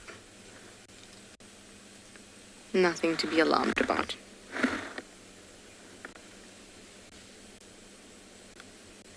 So these red-billed oxpeckers are having quite a feast, and they tend to actually during the rut. Because the impalas, the rams, take such bad care of themselves, any pests that accumulate in their fur, they don't take care of with their teeth, and they have incisors that are quite loose, so that they can almost comb, that their fur can go through the teeth, through the gaps in the teeth, and comb through and collect parasites if there's a high parasite load. But then during the rut, they don't do that. They don't take care of themselves.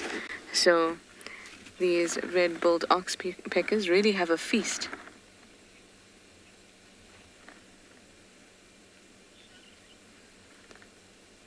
Hi, Rochelle. You'd like to know why are oxpeckers not affected by tick-borne diseases?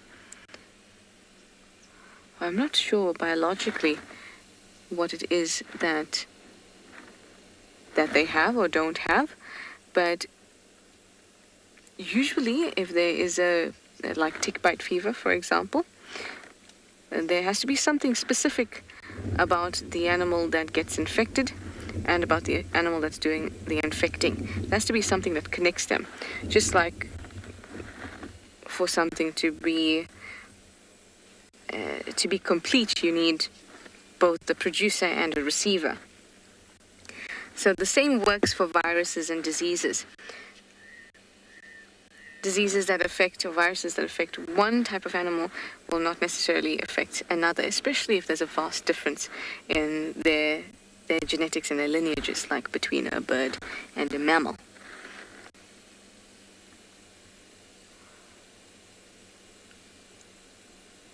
Things like viruses and diseases need quite specific parameters in order to be just the word I'm looking for, be effective in their mission. So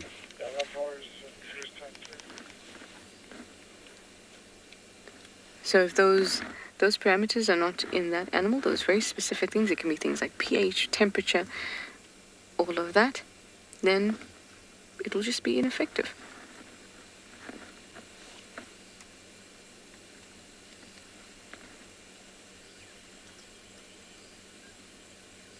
For example, many birds, Many viruses that are carried by bats don't affect them because they have a different composition in a lot of ways to other animals. They can carry them, but they're not affected by those viruses. It's a very interesting topic.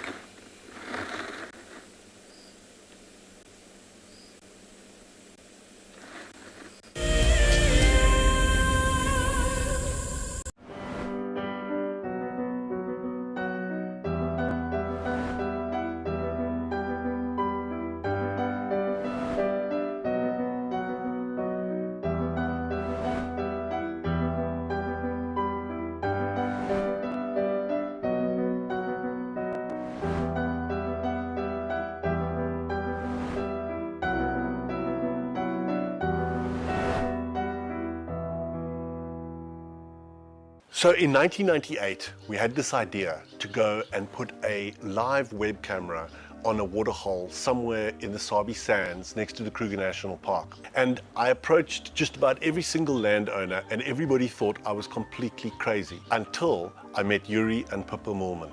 We thought it was definitely a fun idea and a worthwhile thing to experiment. And it immediately became a runaway success.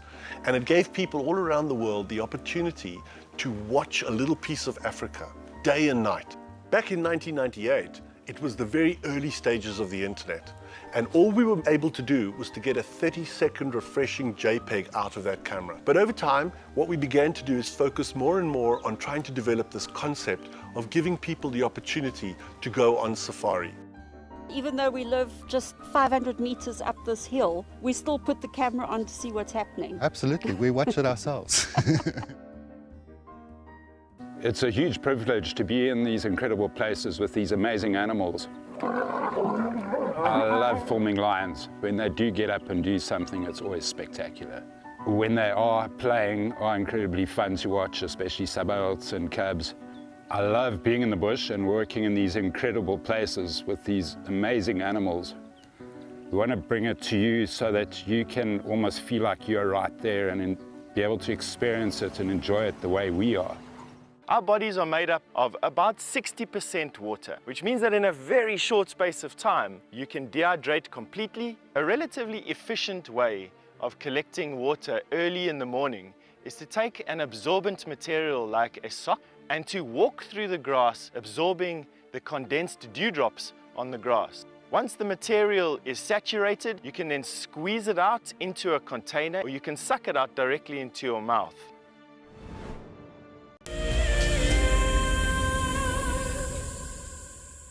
Mouthful-proof.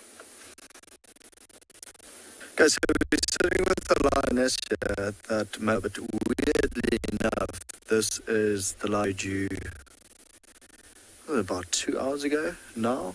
So this is the lioness with the 3 older babies, the cubs. She, when we left her, another ranger went in there, then they left, and then another, and they just followed her, and she must have responded to just the rutting sound of the impalas, and she broke off, walked about 200 meters east of where they were, and then caught this impala. You can see actually on her nose, on her, like on her mouth, everywhere, just how fresh the blood is. So this is, what, about half an hour old now? So it's absolutely amazing. So that's why, like, another thing, I often get asked a question, you know, if anyone sees an animal on a carcass, okay, when will they kill again? But it's not, they don't have any lunch plans, they don't have dinner plans. We can't say, okay, yeah, Thursday at 12:30 she's going to go hunt again. This just happens. I mean, you saw there was probably half of that wildebeest still left, and yet this lioness split off and just felt the urge to come and kill one of these rutting impalas. Now, she hasn't called for the rest of the pride, why would she? I mean, they've got food already, so she can just enjoy this all by herself. Actually, every now and then I'm going to keep quiet just for a little while. You can still hear impalas rutting just behind her. Which, there's a lion contact calling. Okay.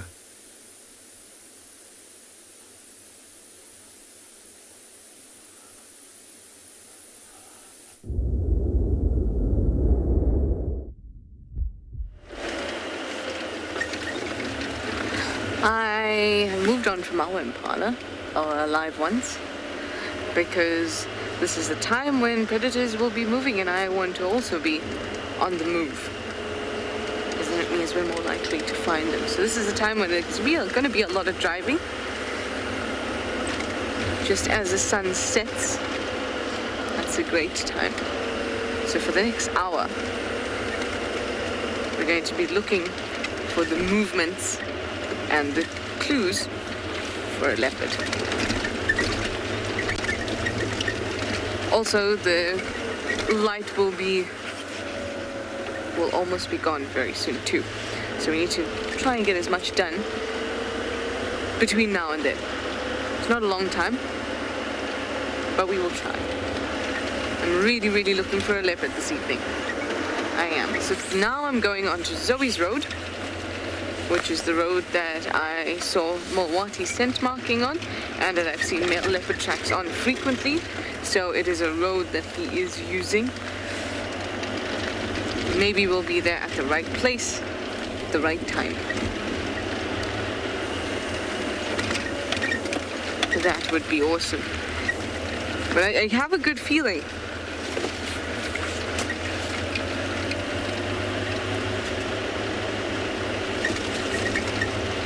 But we're going to take, so after we do Zoe's, because I want to do as much driving as possible, cover as much ground in this next hour, we'll go to the north. Olivia, you'd like to know what would make a new leopard mum lose her cubs. Most of the time, it doesn't have much to do with her, and a lot to do with everything else, other predators out there.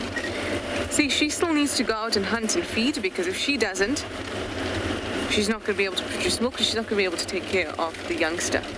So she needs to feed herself, and that is a priority.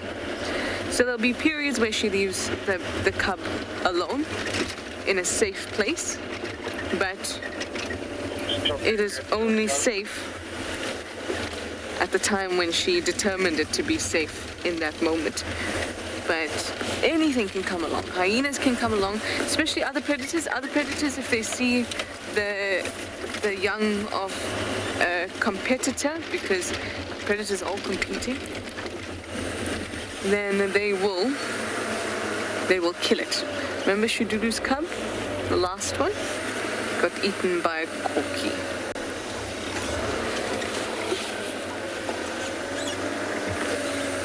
Back. And cool. It is a beautiful sunset. So the other thing that would cause her to lose her cubs is if she's in terrible condition, she may abandon her cubs. Like starving, injured, terrible condition. She may do that. But the loss of the cub is more a result of everything else that goes on in the bush than her wrongdoing. But her experience and good places to stash a cub will help in her not losing a cub to a predator. But I think our Tlalamba will be just fine. It's her first litter anyway. And she looked gorgeous with it. That little cub, I would love to see it. Maybe we'll get lucky and see them walking on the road or something like that. Wouldn't that just be amazing? Let's take moment or two to watch that sun escape behind the cloud in a bit of silence.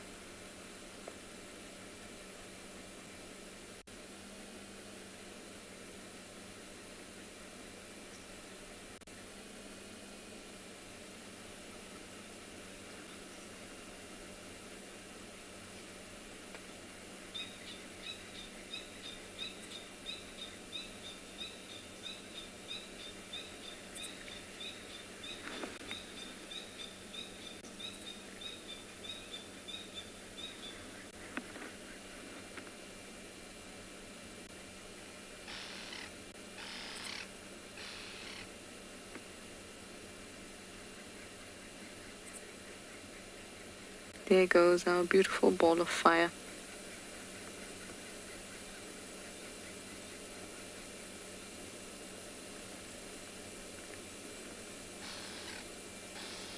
still so beautiful, those crepuscular rays coming through there. And that beautiful silver lining to the cloud.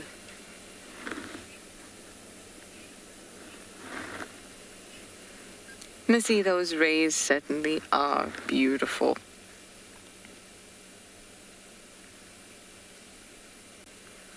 So amazing. And essentially a trick of light. Doesn't take away from how beautiful they are. In fact, everything that we see is a trick of light, isn't it?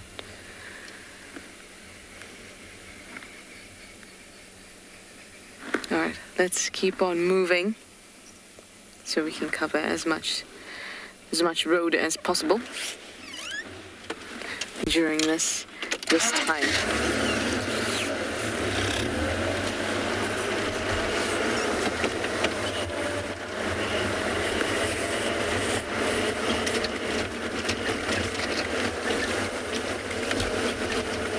I've been seeing the majority of the tracks that I've been seeing and have actually been good to work have been in the north, and I haven't seen too much movement in the south. And why it's really nice to at least see tracks, even if you don't see animals, is that you know that the animals are there.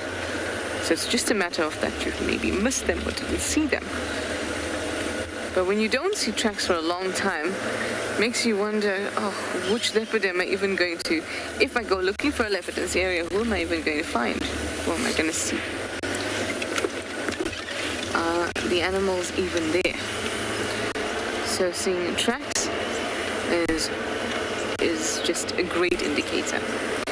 So I'm going to keep on with my head down, looking for tracks, also covering as much ground as possible. I'm going to send you over to Tristan, who's doing much the same.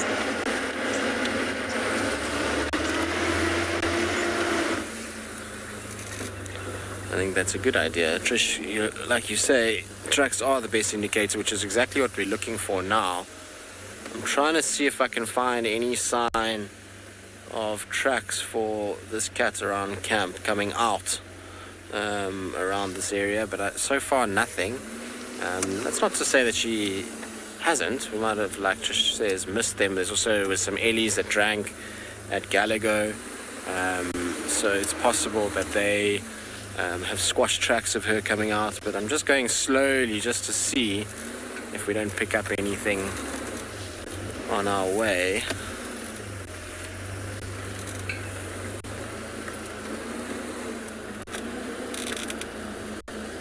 So just checking the trees in case, because like I say, it's very, very possible that she could be on a kill too.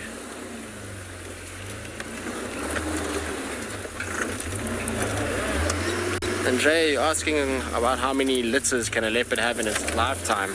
So it's very dependent, Andre, on a number of things. I suppose being in low range would be a good thing.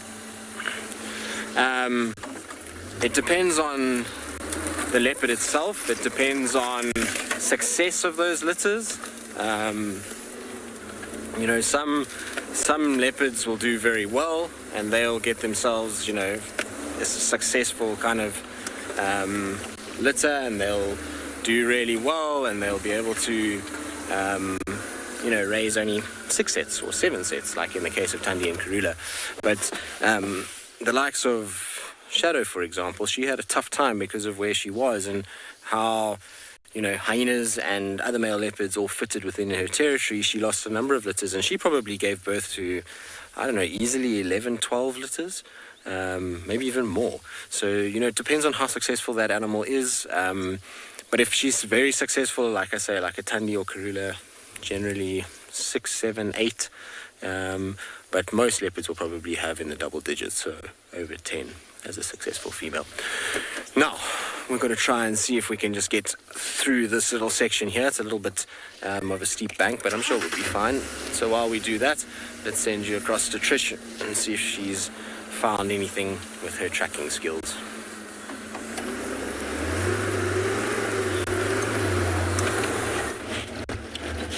I'm sure you will be fine.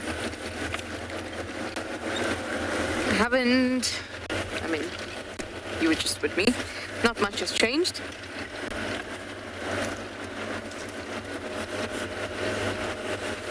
I have been doing a little bit more research on the cocoon, the type thing that we saw in the Mawati, and the more people I ask, other guides, and I've asked Steph, and nobody seems to recognize these cocoons that we found in the Mawati. But Steph is going to forward it to some of his other guiding colleagues and see if we can get an answer on what it is. So I was meant to actually open them up today, this evening, take one and open it up, but I left my scalpel at camp. Can you believe it? I'm usually so good at bringing it out. So tomorrow morning we shall open one up so we can give more evidence to the people that we've been asking and to you.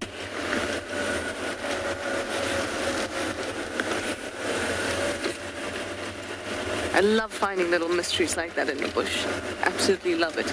It's actually what drives us, because a lot of the time we see the same things, the same animals, and we get asked the same questions. So when we see things like this, it just throws it all off and gets you to dig through your books again. It's very, very rewarding. And ask around. I love that. Sometimes you feel a bit silly and think, oh, I'm just missing something that's very obvious, and never mind, let me just ask, and realize, well, hang on, actually, nobody's seen this. What could it be?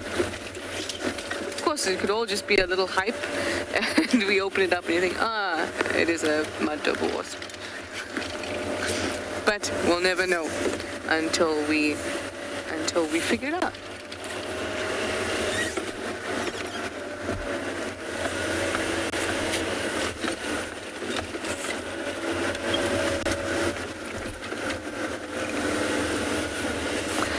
Matt, you'd like to know what type of insect nests in a cocoon.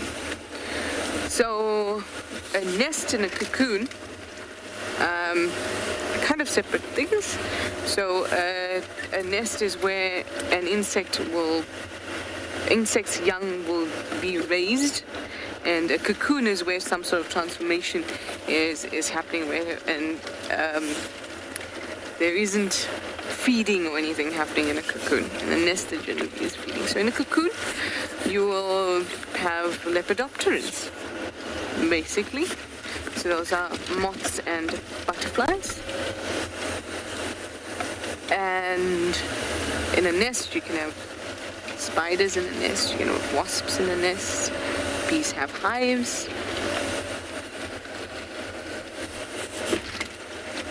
Mantids have utikas.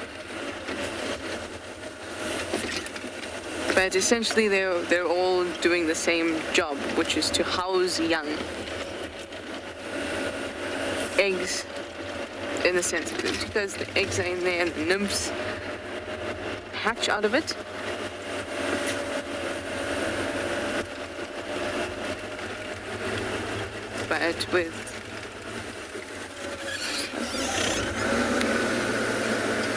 But with our lepidopterans, then larval stages. Pupa and larval will make use of the cocoons.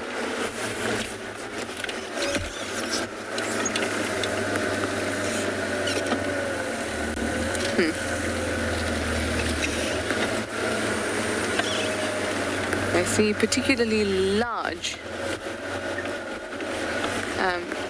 elephant tracks heading that way, and what looked like some old leopard tracks. They were quite old. Janae, you'd like to know what tree was it on? It was on a very, very dead jackalberry. But that is an excellent question. Whenever you're trying to figure out something, something out here, try and collect as much information as possible. It's not just about the actual thing that is a mystery, but also what it's on. That's why I took the ruler out, so we have the size as well. But what tree it's on, the state of the tree. So this was a very, very dead tree. So I wouldn't think that it's the larval host, that whatever insect it is, that it's got its young there because this tree is a larval host. Because if that were the case, then the tree would have to have leaves and things that can actually feed the larva. It doesn't. It's all dead.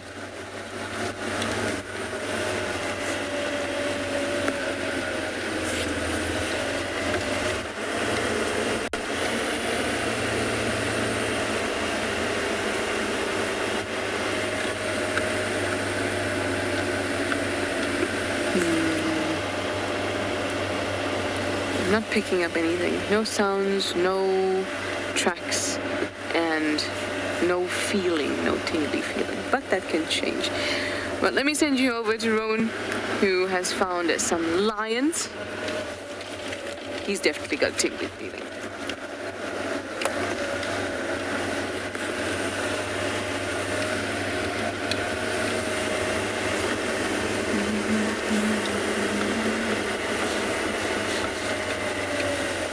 Never mind.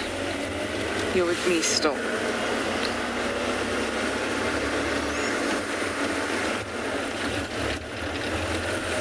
You are my guest on the back of this vehicle, so take in the sights.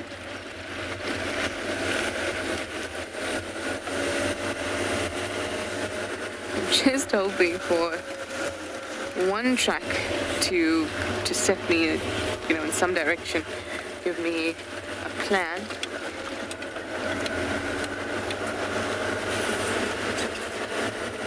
And the light is going very quickly.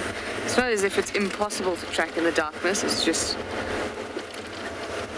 not very nice, not very effective.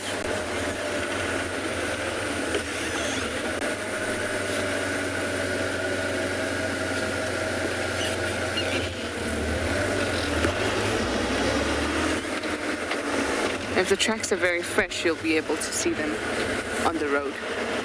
Even in the darkness with just your headlights or a spotlight if you're looking on the road. But if you have to try and decipher tracks and things like that, it's difficult, very difficult at night. Almost not worth it because the animals are on the move.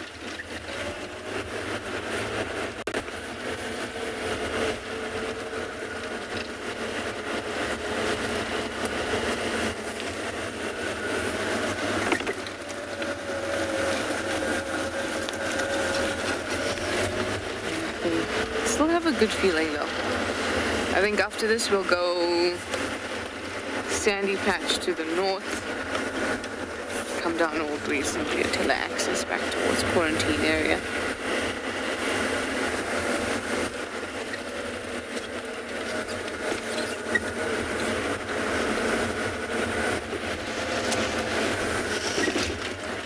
Sense of smell is also important. And I don't smell any leopard. But I'm going to keep trying, definitely.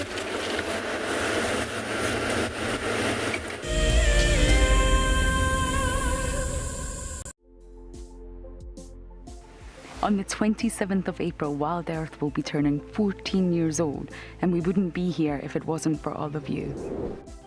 And to celebrate, we will be finishing the beautiful book that we started last year that looks at the history so far. But we do need you to be part of it. Please submit your most memorable sighting, or what Wild Earth means to you, or even just your name and a comment to be included inside the book.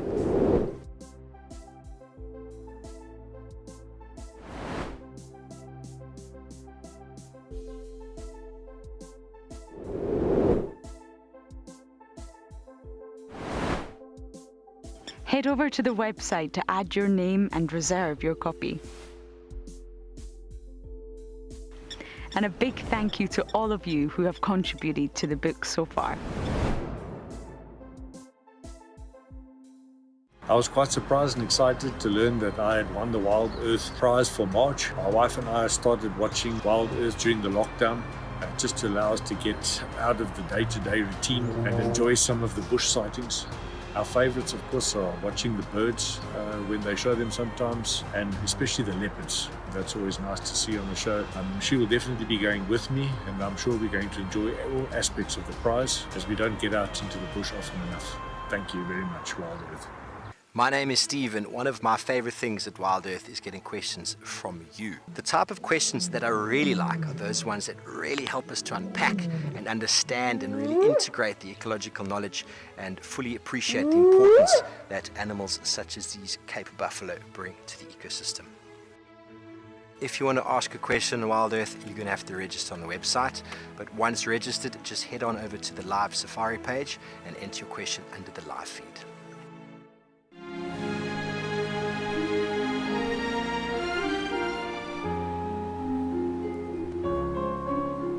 You are cheeky. That was a brave decision. Amber Eyes is... Oh. That is so magic. That was absolutely wonderful. Amber Eyes just gave that cub an enormous hug. Expect the unexpected here on Wild Earth.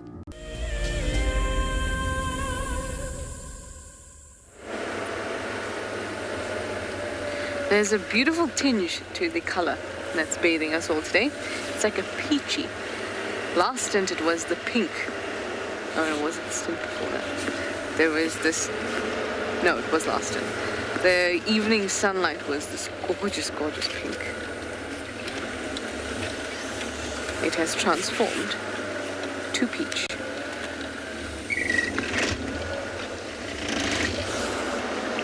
I'll be like a Goosebumps book. Should I go left to Sandy Patch, or should I go right to Gallagher Shortcut? First answer we get.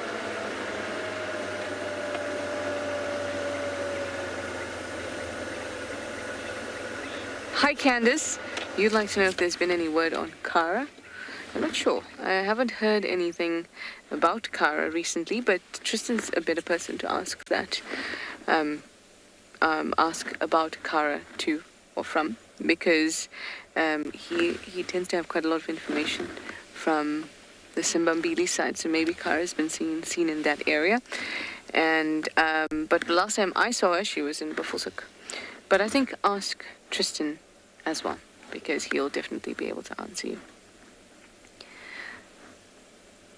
Did I get any answers about whether I should go to Sandy Patch or go to Gallagher Shortcut? Charlie, you win, Charlie. You say go right. Let's go right. How excited are you going to be, Charlie, if we find leopard? You're going to be so excited.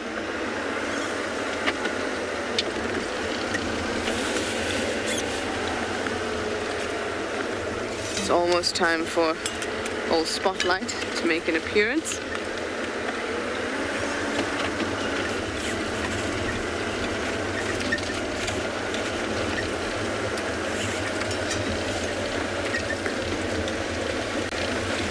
If you don't mind, I'm going to be keeping Game Drive radio just a little bit. Not terribly loud, just a little bit, so I can just hear.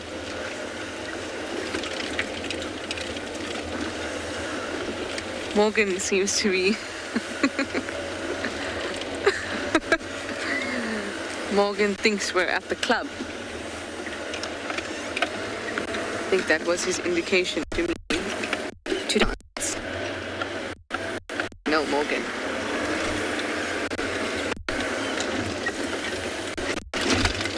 Okay, let's do it.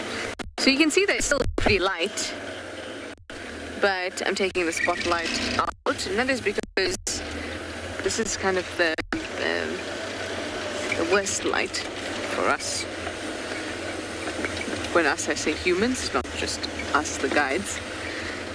That is because our cone sails are starting to struggle to catch the wavelengths of the light to give us clear pictures, and our rod sails haven't quite kicked in because it isn't dark enough yet. So it's an odd time when things are not as clear as they should be. So if I have my spotlight out, that helps us a little bit, but it also helps us to see the eyes in the darkness, so we can tell whether Charlie's decision was a good one. It's all on you, Charlie.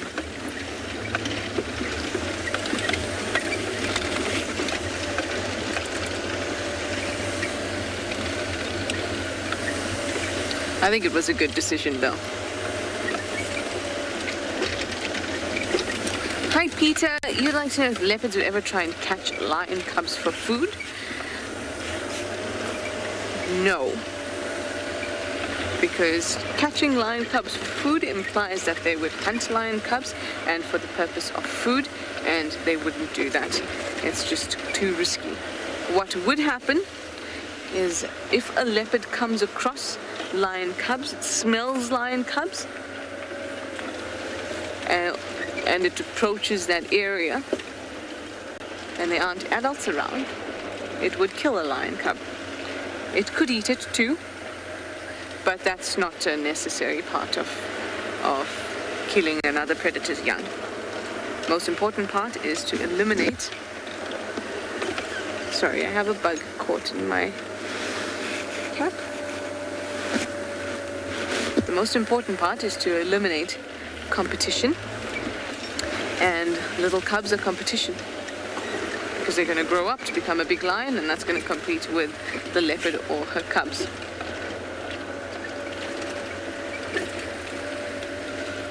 Predators will eat each other, but it's usually not a preferred meal.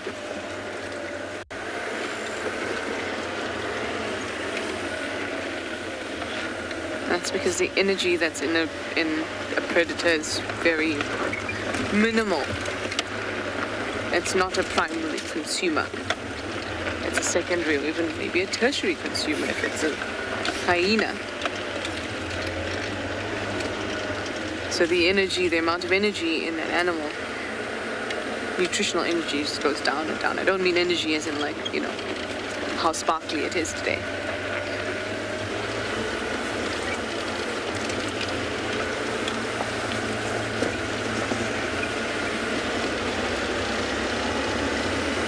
But there is a lot of protein in eating another predator. So it's a bit of a...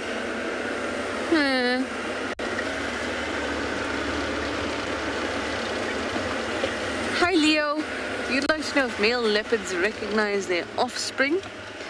This question will be answered purely on what I've seen and my thoughts on it. So in terms of actual textbook references, it is a no. As far as anybody has tested, it's a no. But I have seen interactions between Tingana and Tlalamba and Tingana and Hasana that suggests to me that Tingana recognizes his kin. How? I have no idea. But he certainly does, because the way that he behaves with Tlalamba is different to how he behaves when he sees Insele or Luna. And the types of behaviors that we've seen, especially between those three, Hasana, Tingana, Tlalamba, those types of behaviors are not things that have been tested and are parts of papers so they can be conclusive. But what is nice is because the show has been running for so long and we've been able to witness those behaviors, there is evidence of it. So if somebody does decide that they want to write a paper on it, they can. But there's some sort of testing has to be involved too. I guess it would involve Tingana being put in the same room with Tlalamba versus Insele or something like that. Anyway, it sounds ridiculous because it will be very difficult to do and it would be very expensive to do that. And they can't just show Tingana pictures of their faces because it's not exactly the same. But I certainly think they recognize their kin. Hello, Scrubhair, don't move. Just off here. It's going into IR. so we can look at our scrub hair friend.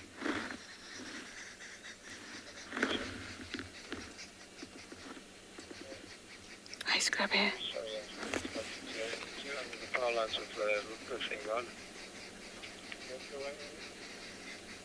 Thanks.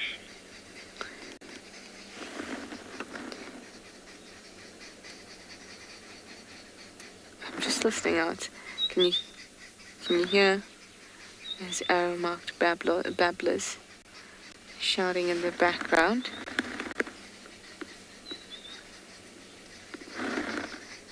But they're often babbling. It's not an alarm call. Charlie, this is your prize for deciding for me to go right. It is a scrub hair.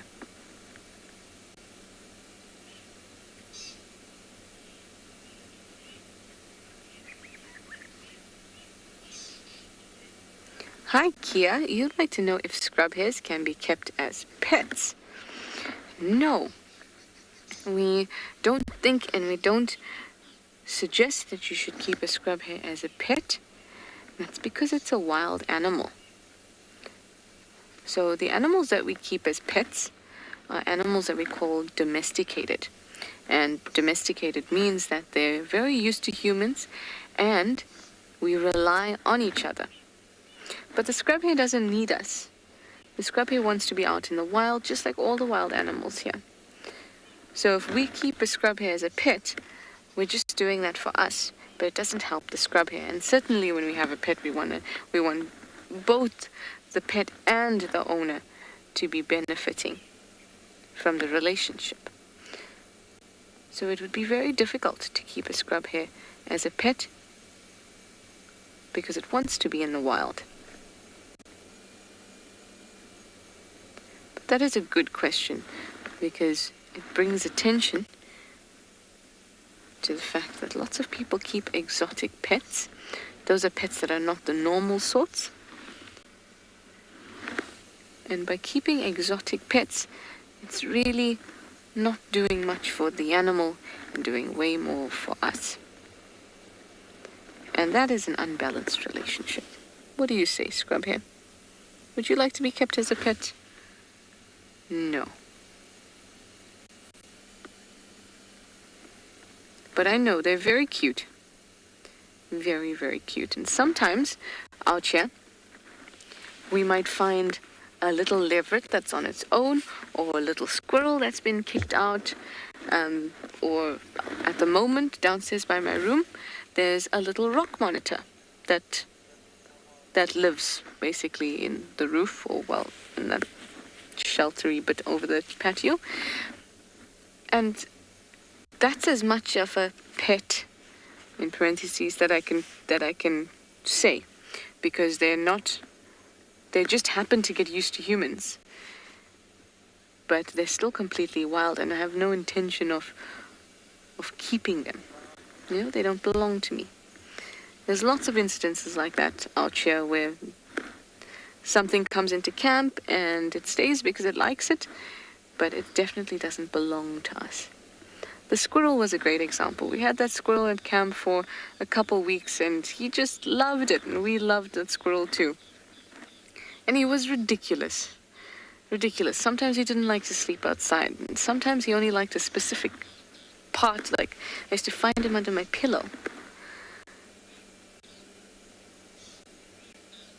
But eventually he just left. That's because he's a wild animal and he doesn't belong to anybody.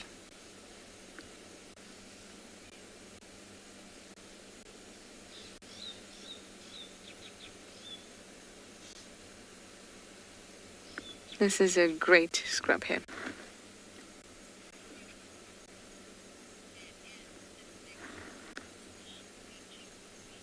Hi, Glitchy Goonie.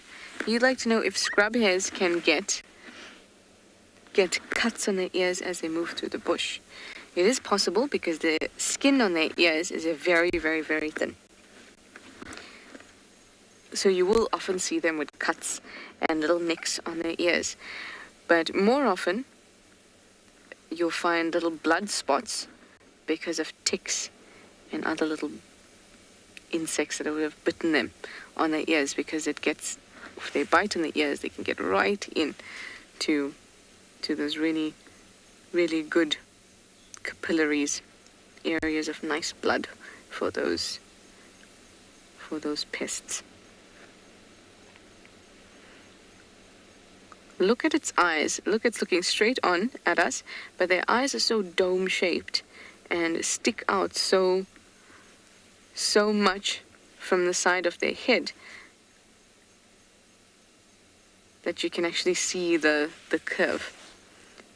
That's very important for them because they need to be able to see all the way around.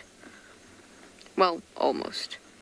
They have an excellent field of view, but their binocular vision, or the area for binocular vision, is very narrow. And that's because of the placement of those eyes.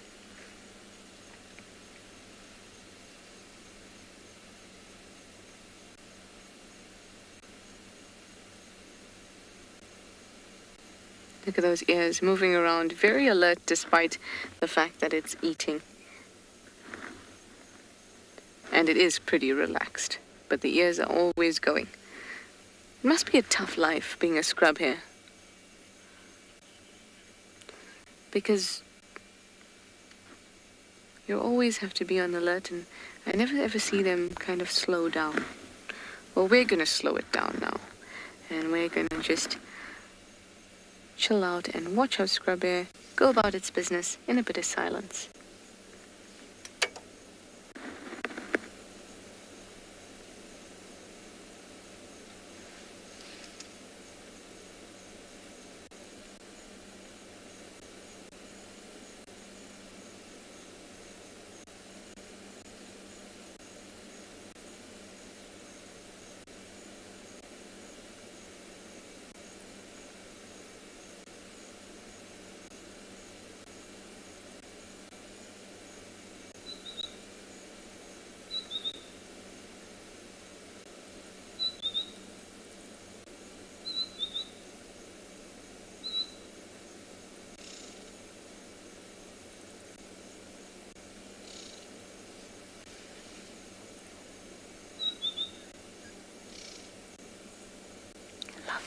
Alright, yay, we've got Rowan back, so let's go over to him with his lions.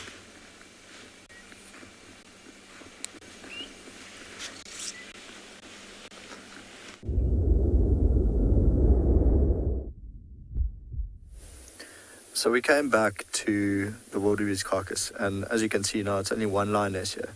So this is the lioness that had really elegant way of going down. Just rolled onto its head. Yeah, so that's their mum. And then the mum of the older three, you can see them actually feeding behind the lioness. She's the one who just went off and caught an impala by herself. So now this one is stuck babysitting 5 youngsters next to a dead wildebeest. It's always fun. But it's been bizarre watching those 2 new ones. They're not really that interested in meat yet. So they've been climbing up and down the wildebeest carcass, rolling off it, then trying to climb the guarri bush behind it, rather than feeding. I mean, at a stage, the one youngster was actually trying to eat the ear, or just play with the ear of the wildebeest, but not really eating the meat. Like I said, I think their main diet for now would be milk. You can see those are the older youngsters, the 3 older ones.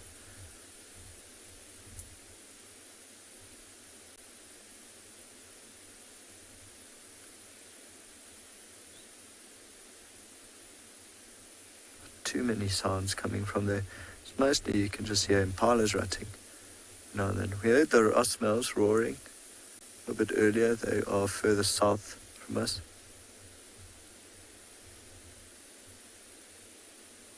But otherwise just impalas. It is this time of the year. The ratting impalas just make so much noise. Of course, this is why it's so easy for lionesses to go hunt them. Know exactly where they are. Now the one youngster coming to this side, trying to look for milk. So he's going to start moaning now.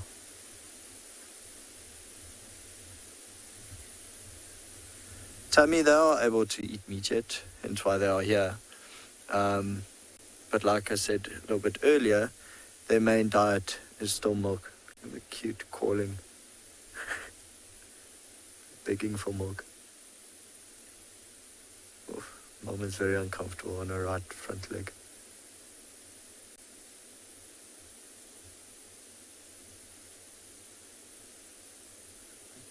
Quite stiff.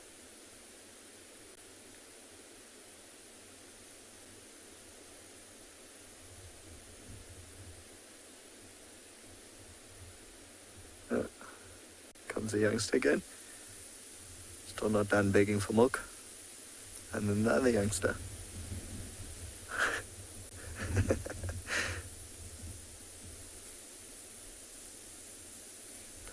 She doesn't really want to let them drink. But then I think her elbow is a bit too sore to walk on. I love that song.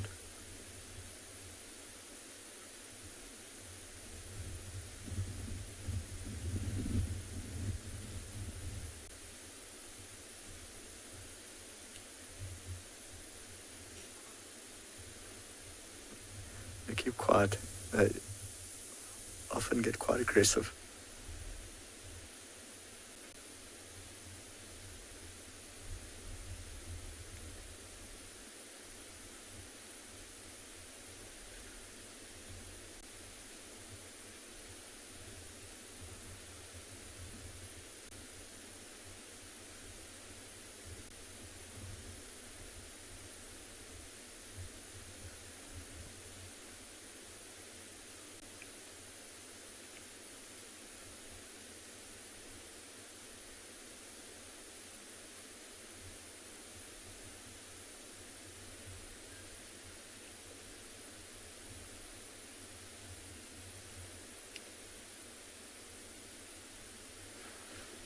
Kelly asking how long will this kill last them?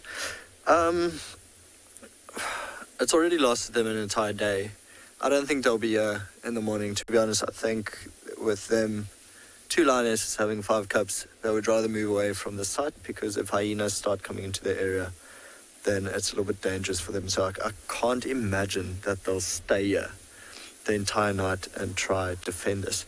Maybe if some of the Ross males were here, one of them, or some of the other Pride members with the sub-adults, they would have stayed here and finished it. But in a perfect world, if there were no other scavengers, I think with 2 lionesses and basically only 3 youngsters of about 3.5 months feeding, so it'd probably go a good 2 days, nearly 3 days.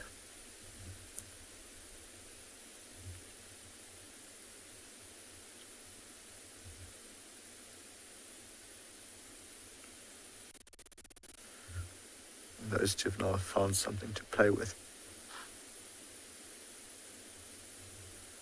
See, they're still getting used to being out here in the open and not hidden in a bush somewhere in the river.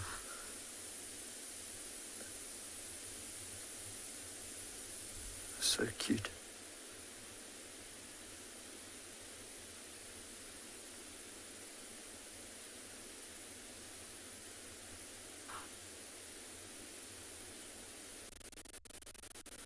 Blondie, I agree with exactly what I just said. Oh, so cute, or extremely cute.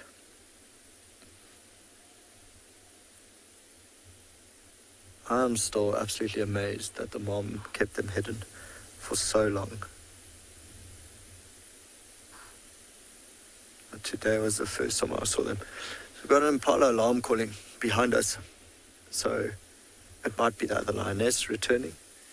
You can see this little one looking directly at us. But it's also, the sound is coming from straight behind us.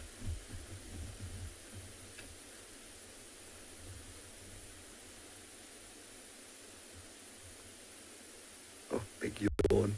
I think it's sleep time now. See, the other one's falling asleep and the one's back.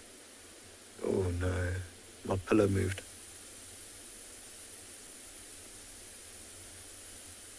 Don't you just hate it when that happens?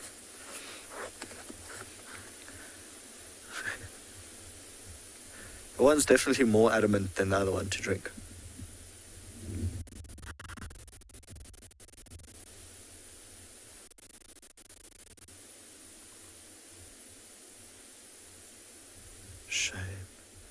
Love it how they always try to act so cute. And they have the cutest little sounds that they make when they try for milk. Did it for the teat. Didn't even go greet mom, didn't try to lick mom's face. Did it right for the belly.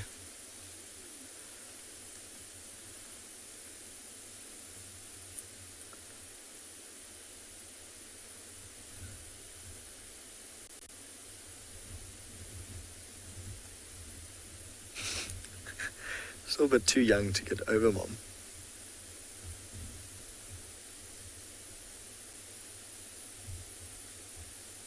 I think often what they try to do is use their weight to try to pull the mother over. Of course, this isn't going to work. It's a very stable 180 kilogram lioness.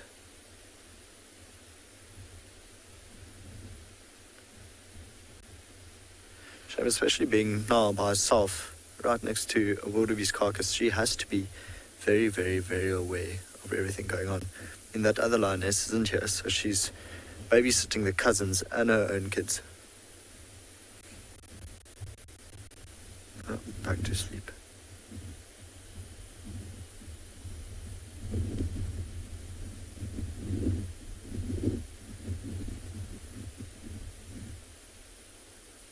The grass still moving in the camera, so there's still a little bit of a breeze, but it's settled down quite a bit from this afternoon.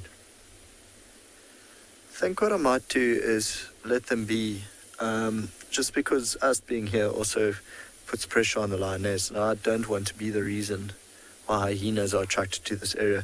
So I think we'll continue on, go back east and then further south.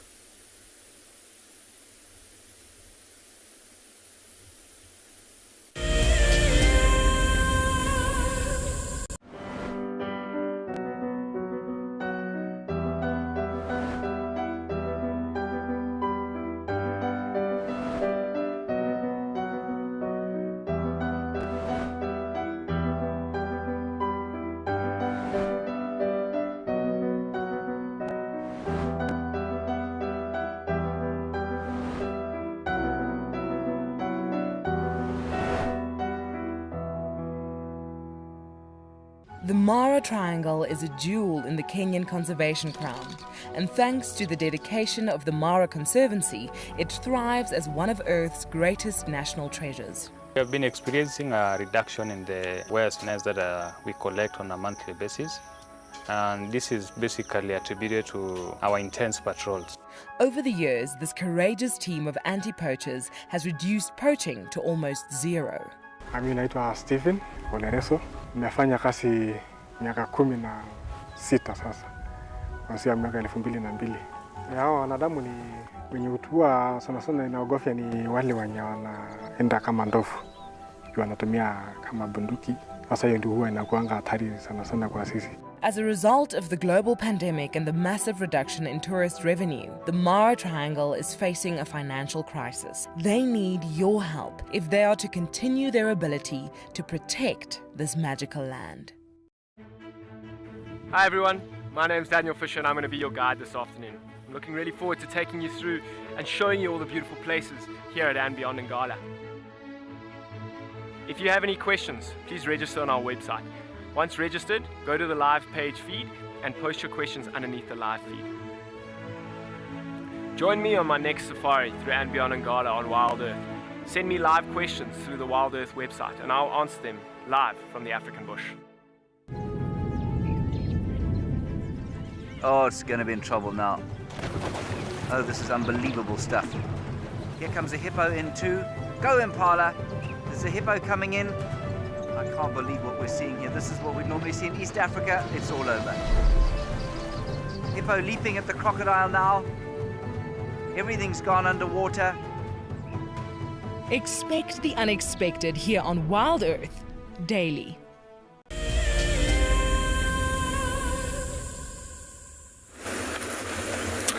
Well, we've been temporarily waylaid this afternoon, or evening should I say, and managed to get ourselves temporarily stopped. But thanks to Marcel, we're now back up and running once again. No luck, I'm afraid. We sat there for a while, we listened, There was no sign of anything that we could see, and so I'm going to head up towards quarantine now and just do a loop around and just see if we get lucky and maybe find some sign up that side. I was hoping that while we were there we would at least get an alarm call that we could work with. What have we got here? Hyenas, hyenas, hyenas, hyenas. Well, it's just hyenas everywhere by the looks of things. But yeah, unfortunately, that's not worked out in our favor. I was, like I say, hoping we'd get something. It was the right time of day to be around, you know.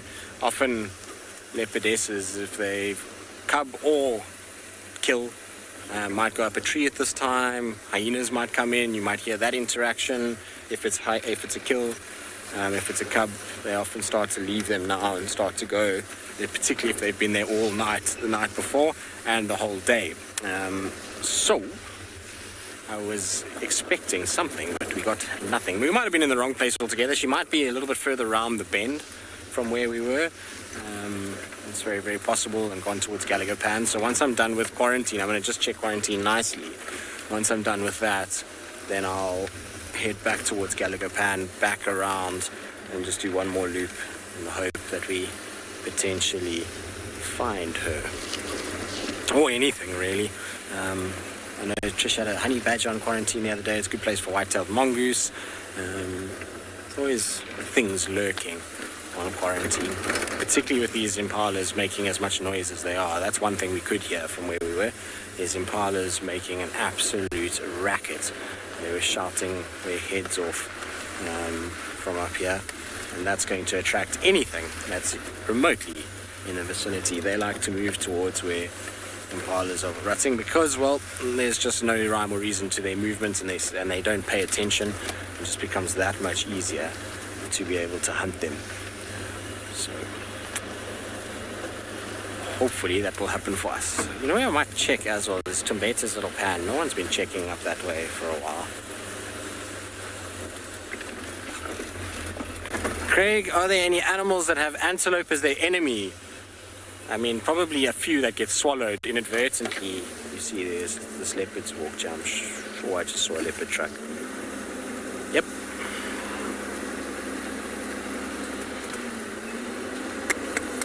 So this is on top of vehicle tracks coming down the road, going behind us, and obviously we've just driven there, so we know she's not there. Alright, let me turn around and go and get onto Twin Dams Road and see if she's gone south. We obviously missed her coming out, but her tracks are very, very clear. If I pull off to the side here, you can kind of see them coming down the road. I'll turn off and just put a bit of light there. There you can see them. Very, very fresh, very clear tracks. Hopefully we'll be able to find her.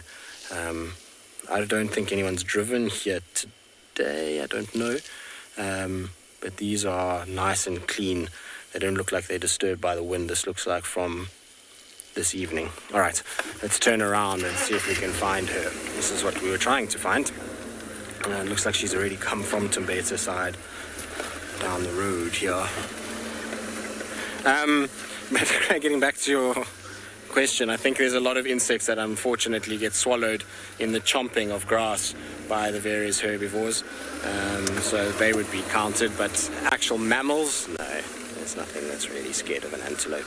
Everything is pretty chilled with that.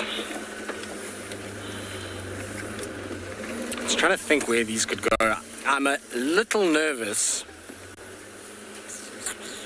of going into the Mulawati with them.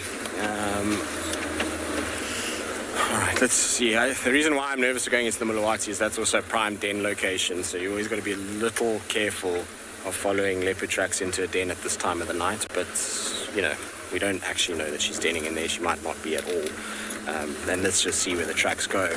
The last track I had was when we turned onto this road. I saw them here, but I think she's gone towards Twin Dams Road, so I just want to double check there and see. It's at least a nice road, nice and clear. I didn't pick up any tracks going to the left, so she must have gone to the right or straight into the drainage line. If she goes straight into this drainage line, from this tree in front here where my light is, that's exactly where she was denned as a cub. See, I don't see anything here. She doesn't look like she was on the road here. Now, is that her? Yeah, she walked there. Okay, so she's gone there. Sorry, I'm just going slowly because I'm trying to very carefully work out if she crossed the road or if she just went straight. So, Sally, it depends on how old they are. You know, Thandi leaves Marips now because of the age that he's at. He can almost hunt for himself already. Thandi leaves him for sometimes 5, 6, 7 days. But when they're little like this, no more than 2 or 3 days. I'm hesitant to get out, but I want to get out for 2 seconds just to see if she crossed the road into the Muluwati or continued. I can't see her track. Okay, it goes there. Sorry, I'm just trying to see because it's difficult in this section. Okay, but they're definitely still going over the hump, which is a good thing. At night, it becomes that much harder to figure this out. It's during the day is much easier. It would have been nice actually if we picked these up with a bit of light, but that didn't happen. So, okay, still have a track.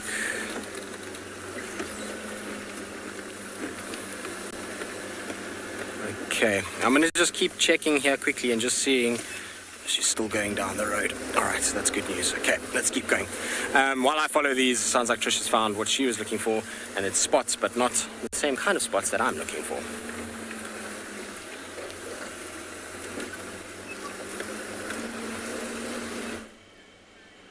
Definitely some spots, but hyena spots. It is Comet. I just wanted to quickly check where Tristan is because I'm hearing alarm calls in quarantine. Tristan? And the fact that Comet is here is a good indication. What's your position?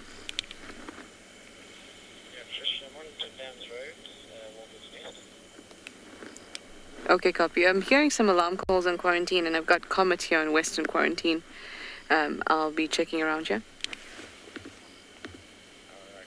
These tracks come from quarantine, getting straight down Walberg's Nest, coming from the open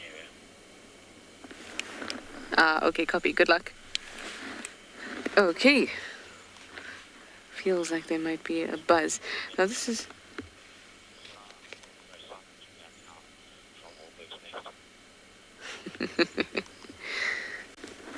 Knew it. All right, well,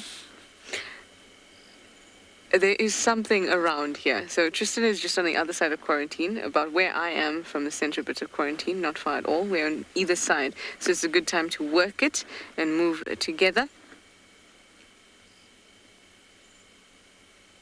And the fact that Comet is static like this, because usually hyenas, they don't like to be followed, and they don't like your presence. It's different at the den when they know that you're there and they're not going anywhere.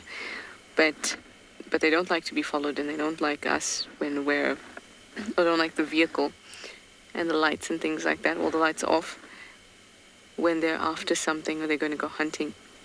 They'll run off. And then he did initially when we arrived. But then he's just kind of milling about here, and that's telling me that there's something else around or something else happening.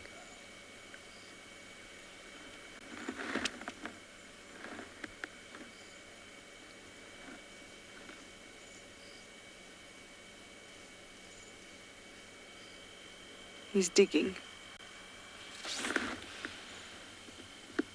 What have you got there, boy? Here you can see very clearly how he's blind in one eye.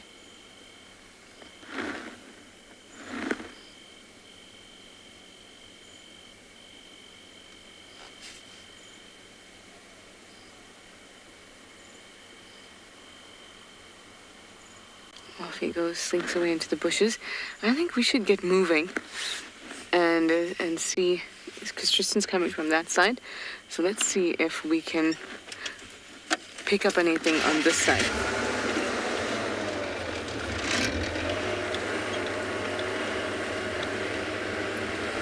Hi JP, you'd like to know if he found a kill, would he take it back to the clan?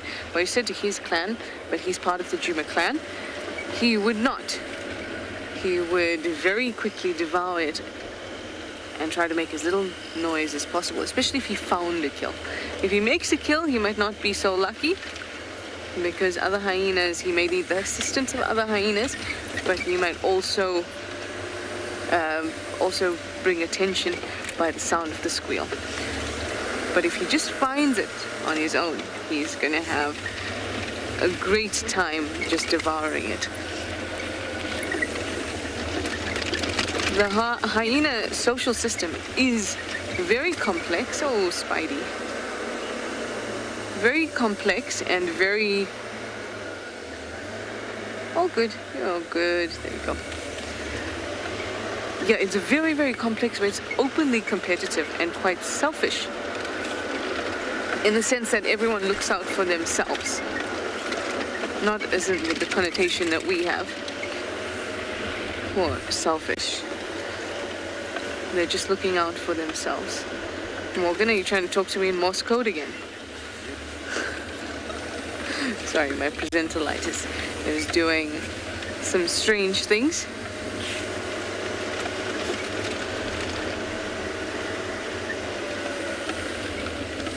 So if you see me and then you don't, you know why.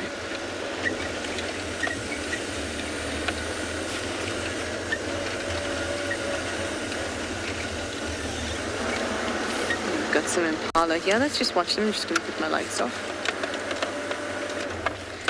Nat or Nats, you'd like to know if I know what happened to Comet's eye. No, I don't. Yeah, I don't know what happened to Comet's eye.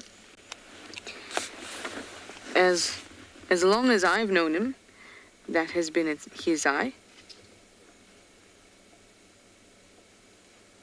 Yeah, so I'm not sure. Maybe somebody may know online. Maybe Chris Rogue would know, or Michael Fleetwood might know what's happened to his eye. But as far as I know, he has always looked that way to me.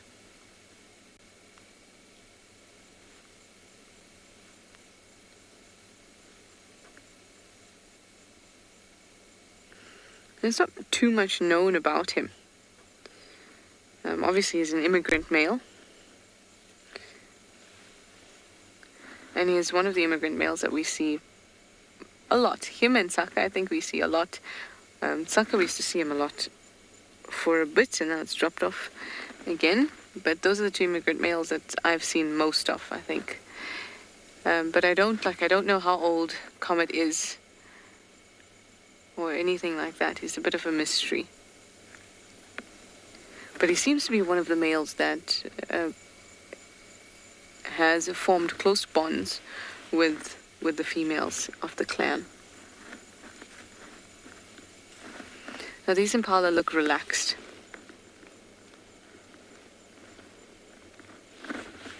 Quite relaxed at that. Probably telling me that nothing is here.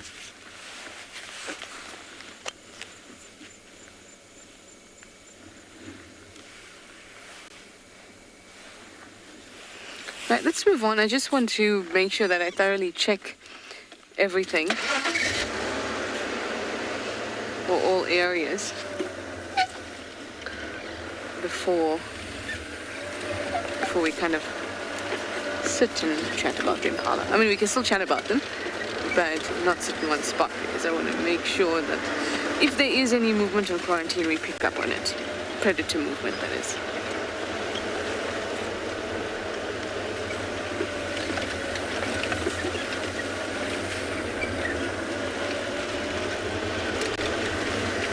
Lucy, you'd like to know how far a leopard will travel in a day? I'm not sure, Lucy. I guess it obviously depends on the leopard and its need to travel. Some leopards won't travel at all in the day. They'll be in the same spot. Some leopards will just travel a kilometer or two in the day. Some leopards, if it's a drought area and there's no antelope around, anything like that, they could travel tens of kilometers. So I'm not sure, Lucy.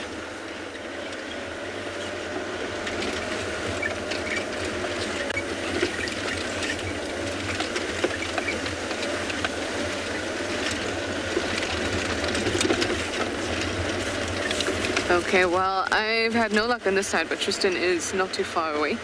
So I hope that he's had better luck than me. Let's go, Vincy.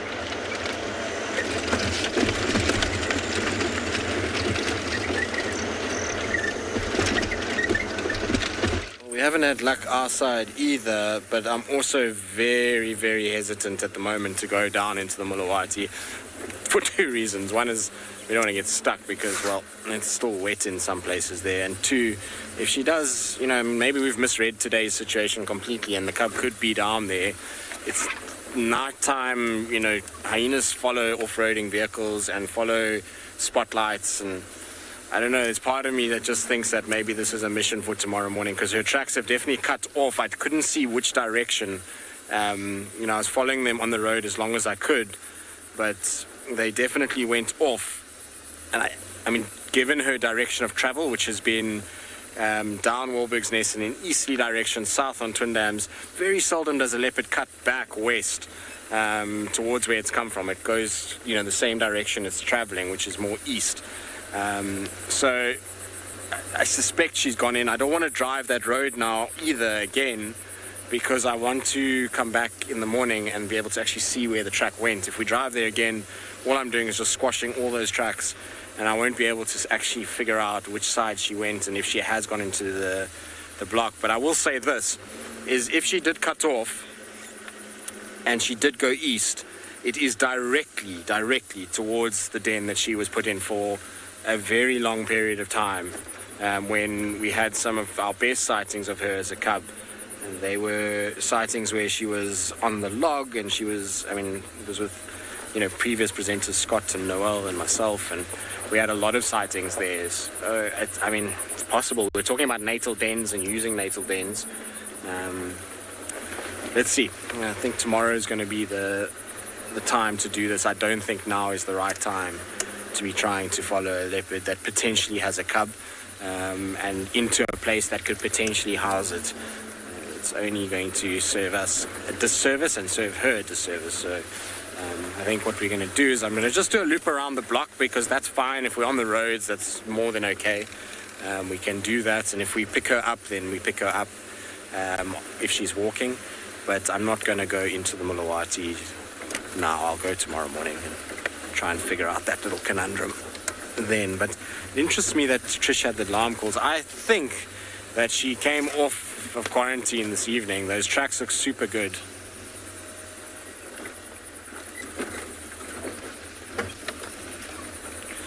And you know, they don't, leopards have cubs at any time of the year. Being a predator, they can find food whether it's winter or summer. So yeah, they are able to breed at any point. Same with, well, most predators are like that. And then you'll find things like elephant, rhinos, buffalo to a degree, hippos. They all give birth also at any time of the year. The ones that really are seasonal are mostly your antelope species, and that's just to coincide with the heightened amount of food so that the baby grows as quick as possible. Ultimately, they don't want to have that, you know, stunted in its growth because it doesn't get nutrients early on. Whereas with predators, you know, there's still going to be antelope species all through the year. It's not like everything dries up and they don't find any food. You know, if even in places where the migration happens in East Africa, there's still things like warthogs and impalas and Thompson's gazelles and topi that hang around for the animals there to feed on. So, you know, it's a thing where they are able to find what they need and therefore don't need to worry about when they give birth. All right, we're going to carry on. We'll see. We'll do the loop round and see if we get anything in the meantime and send you across to Trish, who's still bumbling.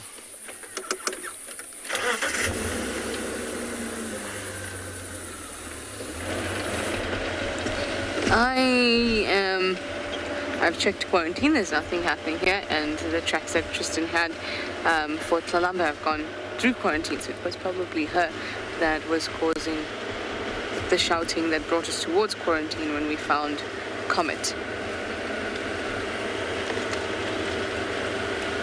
And he's so right that it's a better mission for the morning. Now there's the usual impalas around in quarantine. Nothing else too special. Not that they're not special, but there's nothing out of the ordinary. That's better. Impalas are most definitely special too.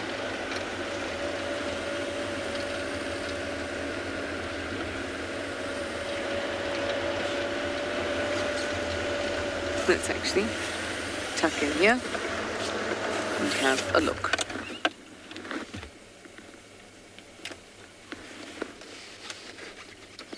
Linda, you'd like to know how old Comet is? We don't know how old Comet is. Comet is an immigrant male, so we don't have information on how old he is. That's what I was explaining before, that much about him, where he's come from, how old he is, not much about that is known, but he seems to have been... Well, they got distracted by the game ref radio. He seems to be the top in terms of the hierarchy in the immigrant males, if that makes sense. Out of all the immigrant males, he seems to be the one that is most around the den out of all the immigrant males, and he has been for a long, long time because he has good relationships with all of the clan females.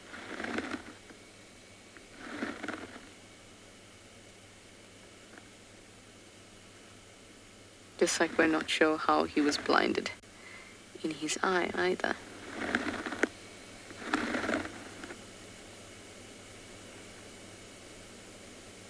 If you do know anything extra about Comet, do let us know though.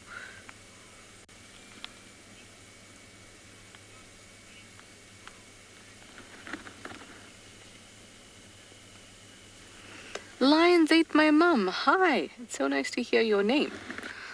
You'd like to know how far a hyena will travel to once it immigrates from its clan. Even that is totally depends on the size of its own clan's territory, where the nearest clan is, because it's most likely that it will stop off at the nearest clan, or at least check it out a little bit before it disperses further. But it's also possible that it would go maybe, tens of kilometers or hundreds of kilometers away to disperse. But there's no, I don't know what the longest dispersal distance has been.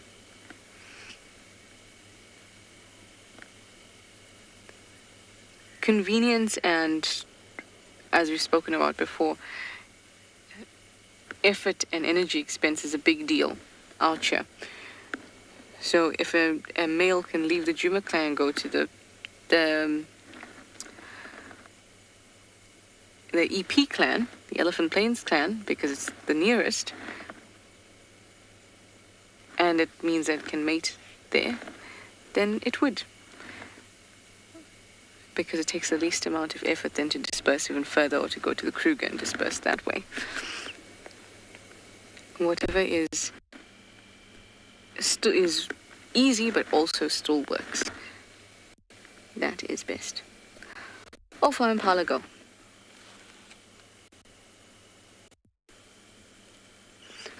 Thank you, Chris Rogue. Chris Rogue, I knew if anybody was going to tell me it would be Chris Rogue. Chris Rogue says that Comet is about 9 to 10 years old. That's awesome. That's as old as the oldest members in the clan, almost.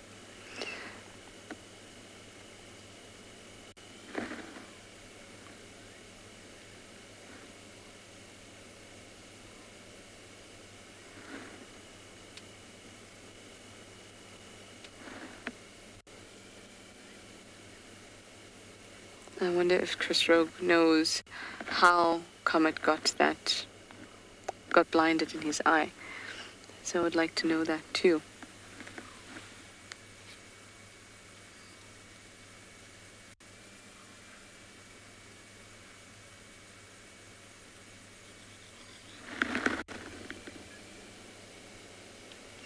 Awesome. So I'm just listening out for anything else, but all I can hear is the generator at camp, which means there must be no electricity. But I'll still be listening out for any clues out here on quarantine. We could still get lucky.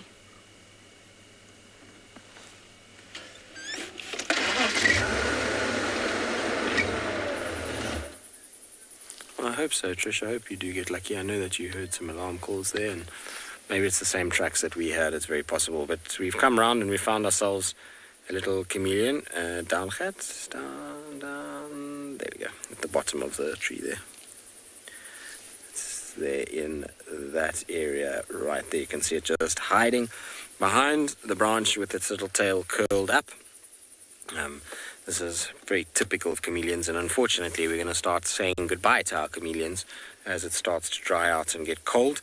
So they start to then go into an estivation phase, and we stop seeing them until, well, next summer comes along. So we have to enjoy the chameleons that we have next little bit, but there won't be that many. I've already noticed just driving around at night, there's a marked reduction in chameleons in just 2 weeks. When I was here 2 weeks ago, there was chameleons everywhere. But at the moment, there's not that many of them. And you can see that they're quite tricky to pick up. Basically, what you've got is the head facing towards us, hidden behind a leaf, and then the legs, and then you've got the tail kind of towards the back end, back right of the frame, curled up there. And this chameleon, I think, is very cold. You can see the body posture is very close together. Everything's hunched in. That's often a way that they conserve heat. Remember that these guys, unlike us, are not able to produce their own heat. So they need the heat of the sun to be able to be active. And so these cool nights, their temperature drops off pretty quickly, and they get very, very cold very fast. And so they try and keep the heat as much as possible by just sucking everything in and making sure that everything is kind of compressed against the body and the heat is retained as much as possible. Now, normally obviously in infrared, it's very, very tricky to see these guys and to be able to actually make them out. But with a spotlight, it's actually very simple. That's because they can't regulate their color because it's dark. Talking about color, Andre, who's 10 years old, you're asking what allows them to change color. Well, they have cells in their body called chromatophores. Now, chromatophores are color cells that are able to change. So according to what their eyes see, they're able to then match that, or if they're in a state of stress, then they will even go a black color to try and indicate that they are unhappy, and then they inflate their throat with this orange skin that's underneath the scales that's able to then indicate black and orange together is aposematic coloration, which essentially is to try and avoid being eaten. But the ability to change color comes from those cells called chromatophores, which is basically a chemical reaction within the body that allows the color change for us to see a different color. It's very clever, isn't it?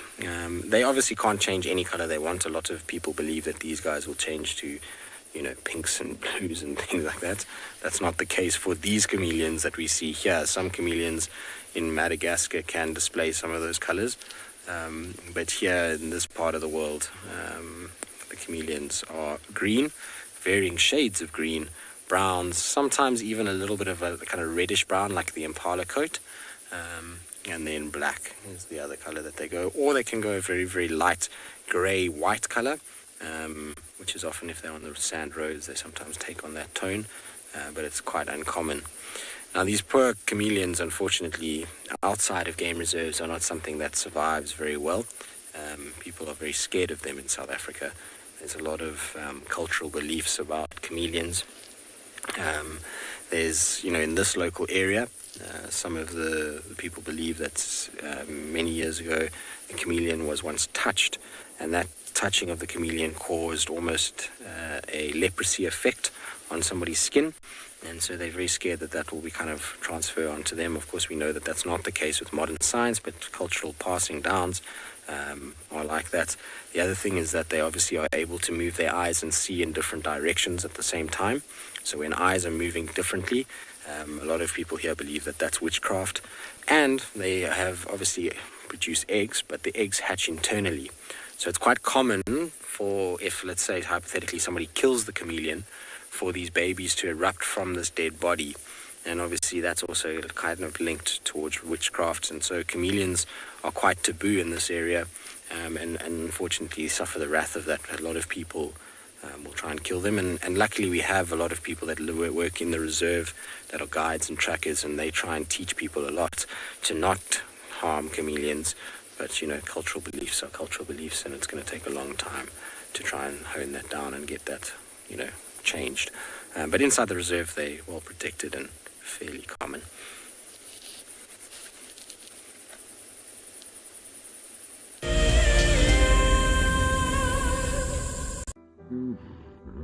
Nestled on the banks of one of the largest lakes in the Sabi Sands lies an award-winning game lodge called Cheetah.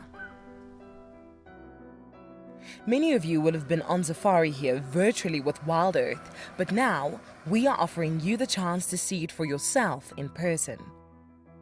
Sign up to be a Wild Earth explorer before the end of April, and you and a friend could win 3 nights to this luxury lodge. In addition to the unforgettable safaris, you can unwind on the deck, relax in the pool, and even savor the various bush dining experiences. Cheetah's holistic approach to hospitality, with specific emphasis on conservation, will leave you with the very best memories of the African wild. Wild Earth Explorers, it's in your nature. I was quite surprised and excited to learn that I had won the Wild Earth prize for March. My wife and I started watching Wild Earth during the lockdown, just to allow us to get out of the day-to-day routine and enjoy some of the bush sightings. Our favorites, of course, are watching the birds when they show them sometimes, and especially the leopards. That's always nice to see on the show. She will definitely be going with me, and I'm sure we're going to enjoy all aspects of the prize, as we don't get out into the bush often enough. Thank you very much, Wild Earth. Hello, I'm Marna, your Wild Earth Safari Guide from and beyond Gala. What I really like about connecting with Wild Earth viewers is that we get to speak to viewers instantly, and I get to show you this beautiful property. If you want to ask me a question, register on the Wild Earth website. Simply head over to the live safari page and you can submit your questions there. Join me or one of the other guides twice a day on Wild Earth.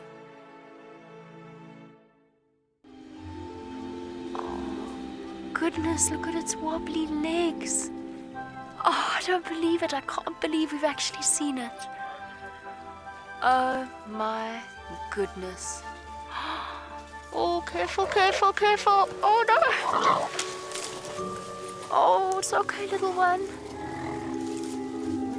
Okay. Expect the unexpected here on Wild Earth daily.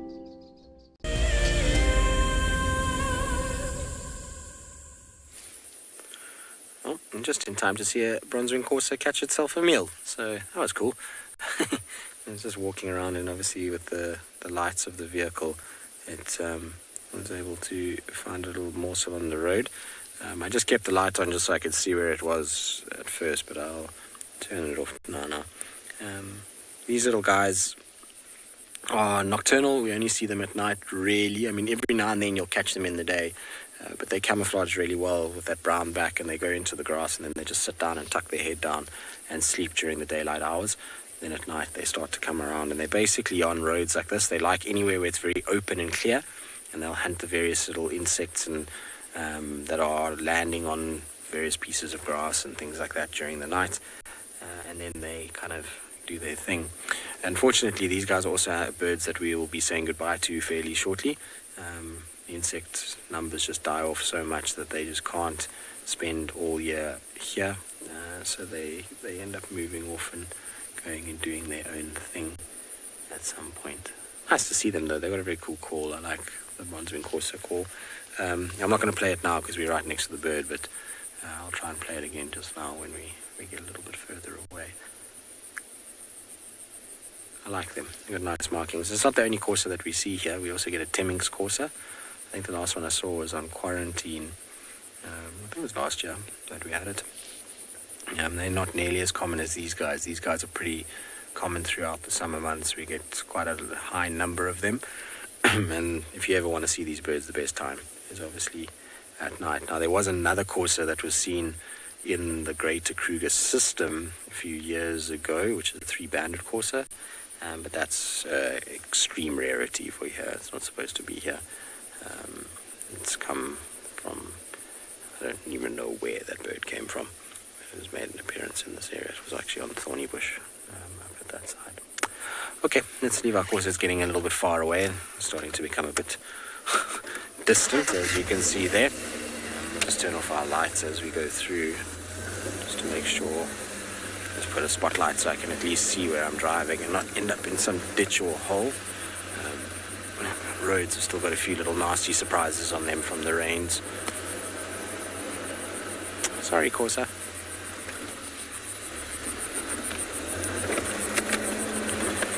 Some of that, like I was saying, they normally eat little insects, so little moths, little insects that are sitting on the grass. Where, as you came to us, I don't know if you saw it, kind of lunged forward and grabbed a little insect and swallowed it.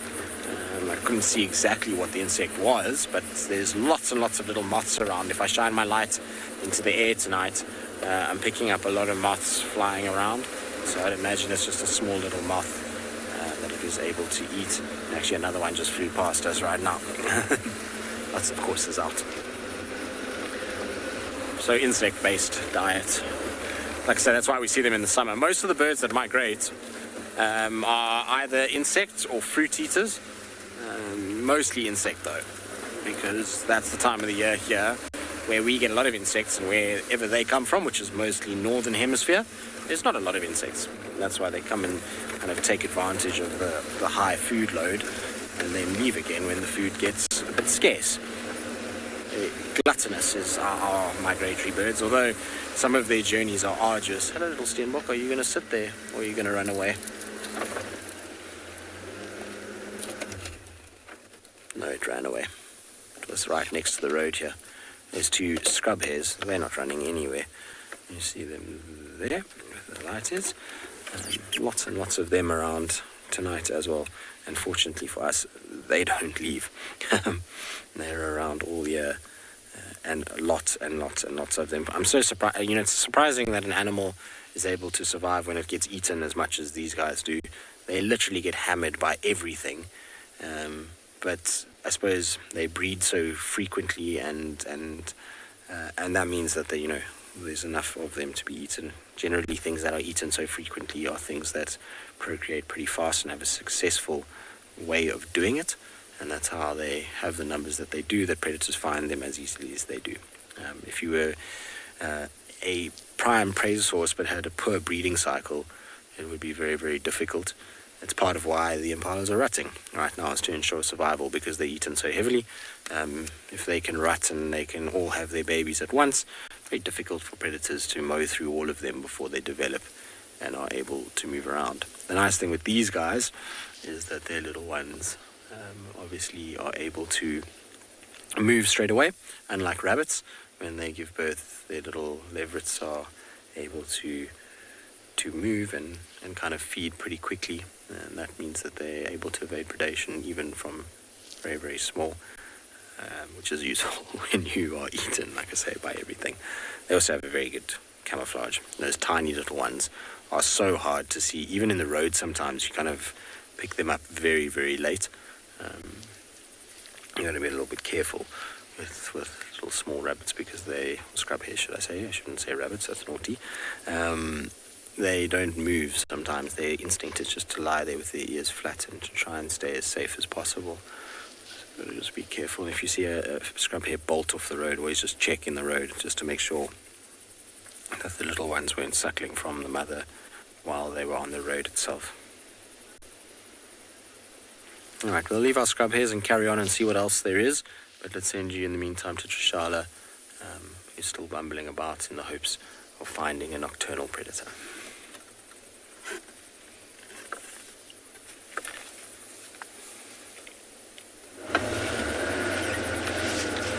I'm hoping to find more than the little Janet. We found little Janet in quarantine. But I'm hoping to find one that we can actually show you. that would be great. I will show to you a little moth. Can you see it there, Morgan? What's interesting is that the moth, take that away once Morgan's got it. There we go. I don't know what moth it is, but the reason I found it was because it had displayed eye shine. So when my spotlight went past it, I got these two glowing eyes shine back at me. And that's interesting because moths don't have simple eyes like us. They have compound eyes, which are a collection of tiny eyes almost. Tube-like tiny eyes, each with a tiny little lens of its own, and then it constructs an image. So each one of those tiny little lenses must have some sort of reflective layer like a tapetum, if not a tapetum lucidum, like we see in other animals.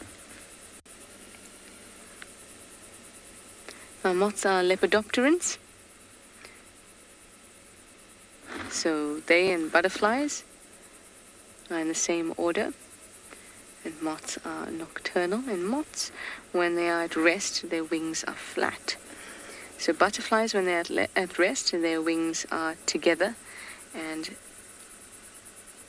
they're vertical. They're up. They're not horizontally lying on their body, like in the case with a moth. You also find that moths are very, very fuzzy. They have lots of little hairs along their body. And those are sensory hairs, so they work to give the moth information about its surroundings. Little breezes catch those hairs. All of that gives it information about surroundings, what it's touching. All of that. We know that lepidopterans can sense and taste with their feet. So where they touch, they can actually have cells that will relay taste information to their brain. Actually, brain is a strong word. To one of their ganglia. Insects don't have brains, as in one central area that all the information gets processed at. Instead, they have multiple ganglia along their body, which is a collection of neurons, so called maybe little brains along its body. That's why if you have killed an insect before, even if its head's chopped off, it can still wriggle around, and that's because there's very active neurons in it, in both parts that have been cut. But in our case, we have one central area, so if our head goes, everything kind of goes.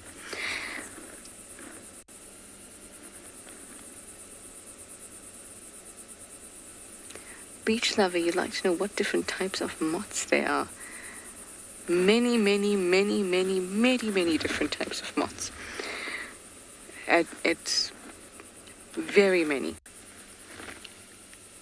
If I had to pull out my book and name them for you, I'm just going to tell you there's very, very, very, very many types of moths. Everything from emperor moths. Yes, please. Please turn the light on for me, Morgan, and let me reach over and get my book that has now fallen down. There we go.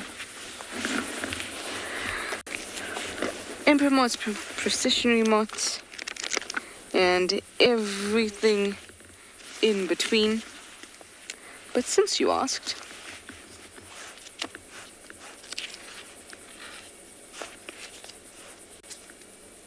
come on, Lepidopterans, where are you? This is not easy with this light.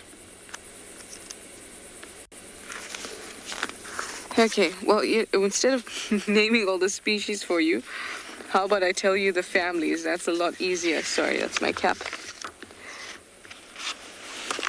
I shall tell it to you.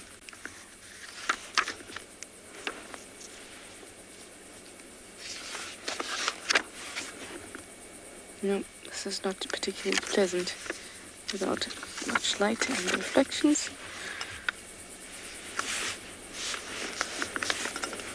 Okay, swift moths, ghost moths,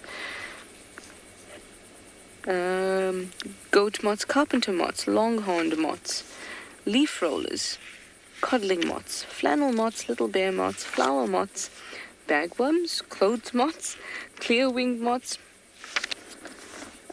ermine moths, I was about to say what? Concealer moths, metal mark moths, burnets and foresters, handmaidens, slug moths, widow wings, lattice moths, diamondback moths, snout moths,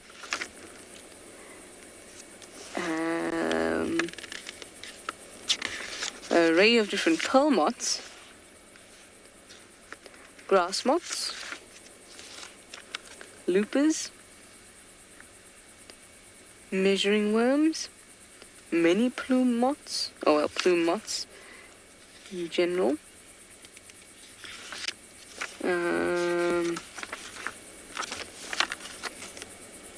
silk moths, emperor moths, monkey moths, giant leopard moths. Oh gosh, then we have so much more to go. African caterpillar moths, slug caterpillar moths, eager moths, leopard moths. I think I might just say that there are very many. Hawk moths, sphinx moths, I think you get the picture. There are lots and lots and lots of moths. It is a very diverse order of insects, lepidopterans. But I think you get the idea. The fuzzy hairs on the body of moths, which is what I was saying before, are sensory, so they help with that, but they also are very good at absorbing sound, especially clicks. Now, why would that be beneficial? Because when bats send out supersonic clicks, they do that in order to locate their prey, echolocation. And if you, as a species that would be preyed on by bats, like a moth, had fuzzy little hairs on you that could absorb that sound instead of reflecting it back to give the moth the location, you could save yourself. So those fuzzy hairs on a moth act as protection against bats too.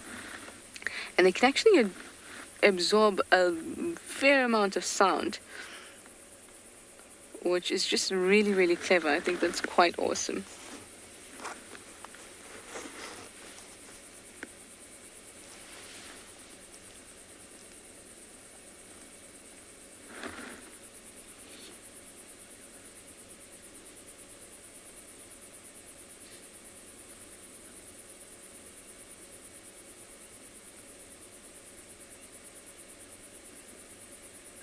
Well, let me send you over to Tristan while we head down to the pan and see what's there.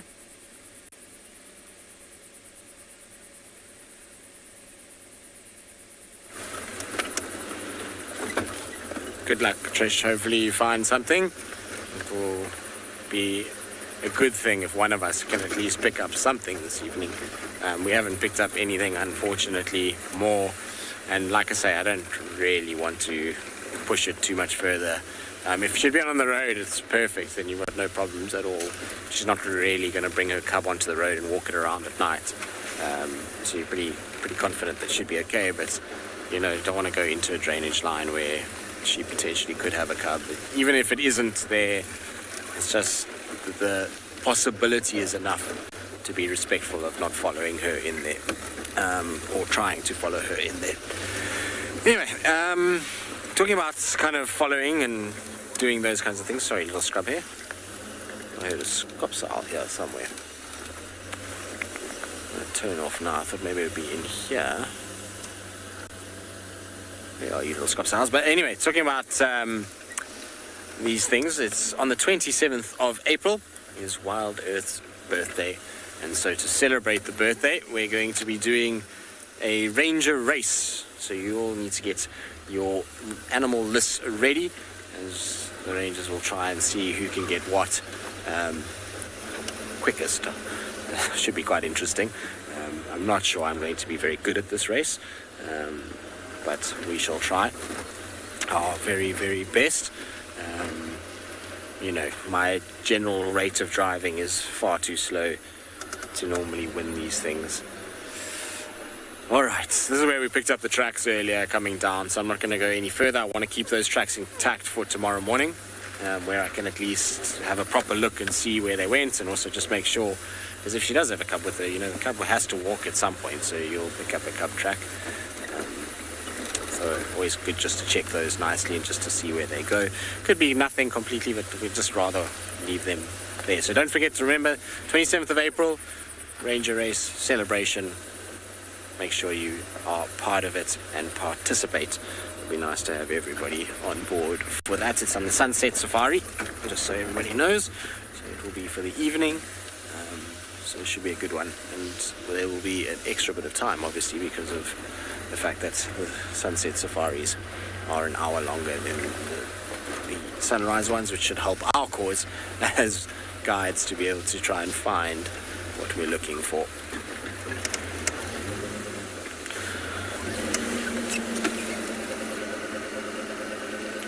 Just checking these tracks nicely again, because maybe I was thinking maybe I got a bit too excited about them, but they are really good. Angela, well, okay, let's start with the fact that flying ants is the incorrect terminology for them.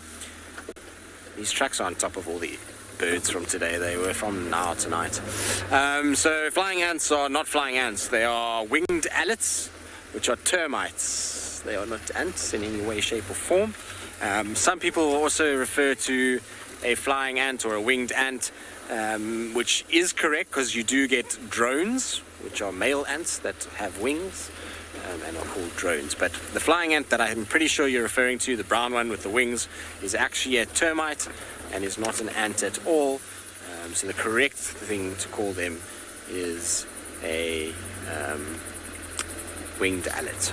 That would be correct terminology. And yes, we do get them here. This time of the year, no, because it's getting cold now. Rains are finished. They always are in their most prolific after a storm, particularly in early summer. That's when we really start to see them coming out. You see, this cat drank at Tumbeta because her tracks aren't on the road here in front of me, and no one else has driven here. So she came from Tumbeta where she drank, which makes me think that she was at the camp. What's this now?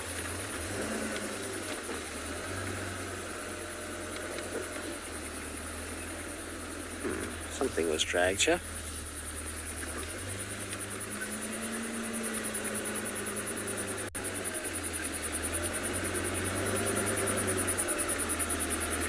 A big old drag mark.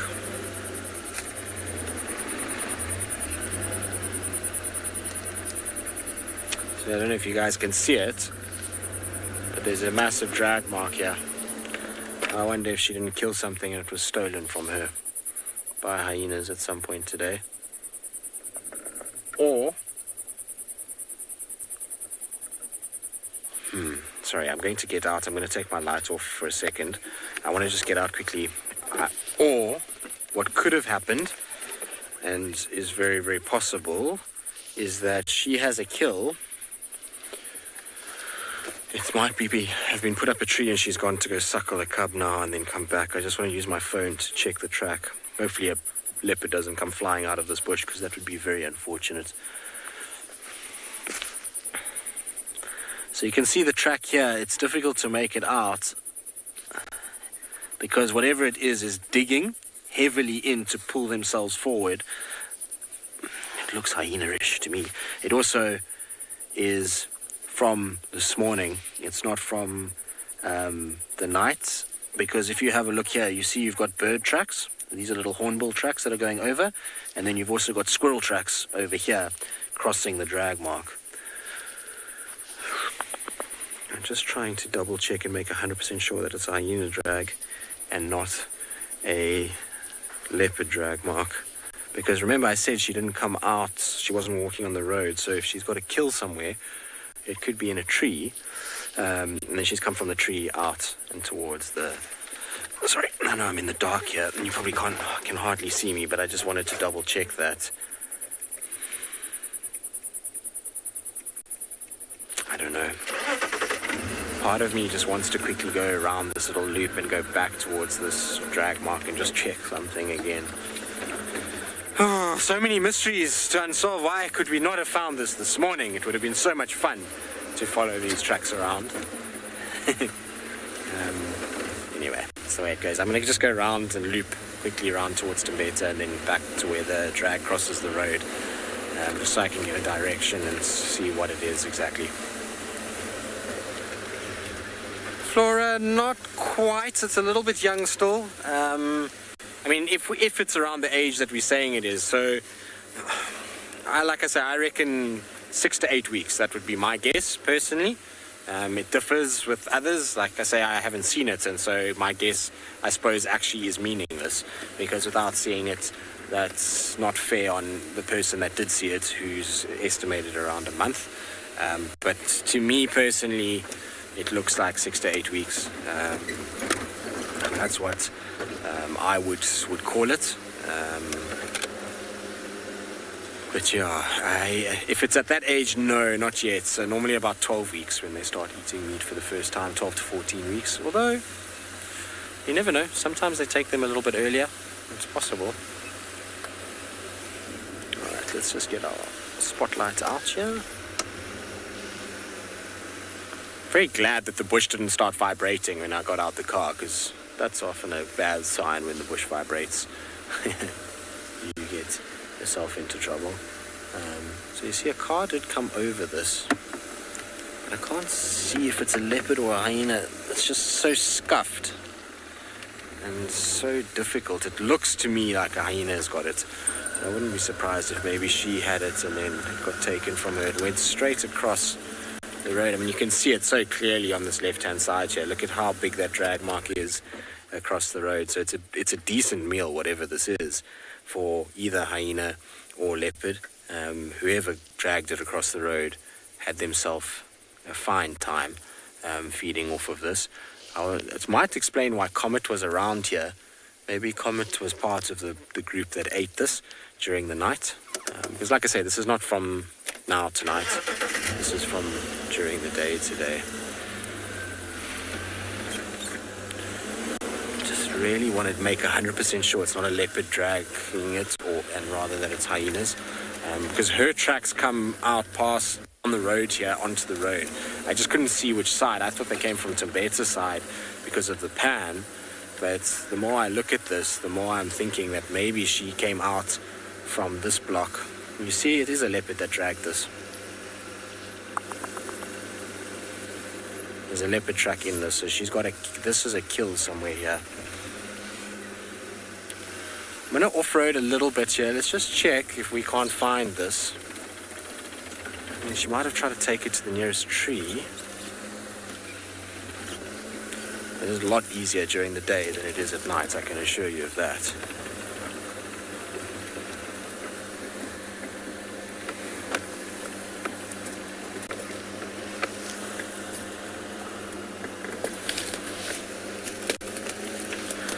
You know, I think it's the puzzle. It's the test of your skill and figuring it out and trying to get into the mind of an animal and try and work out, hang on a second, what did this animal do? How did it go about its business?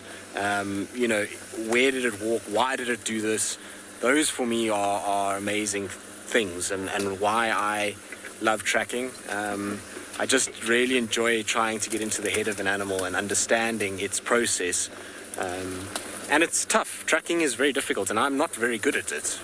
Despite what people might think or say, there are trackers out there that are 1,000,000 times better than I will ever be. And that's okay. I'm quite fine with that. I'm quite fine to be somebody that is fairly proficient, but always learning, and understanding that I'm always learning is part of the process. Anybody that thinks that they're just a tracker and they know everything has lost the biggest kind of part of what tracking is about, which is learning and growing as you track and as you go, so you start to learn more and more.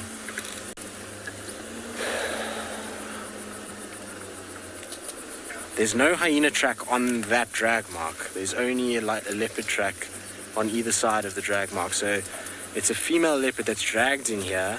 But if she's left it, it's either the hyena stole it in the block here somehow, or she's treed it. I don't think she's here anymore. But that's not to say that she hasn't put it up in the tree and has gone off, like I say, maybe to go suckle a cub. But it's definitely a leopard track. All right, I'm going to check all these trees quickly. I mean, we're a little far now for a leopard to have dragged, but I just want to double check. In the meantime, though, let's send you across to Tswalu with a little insect.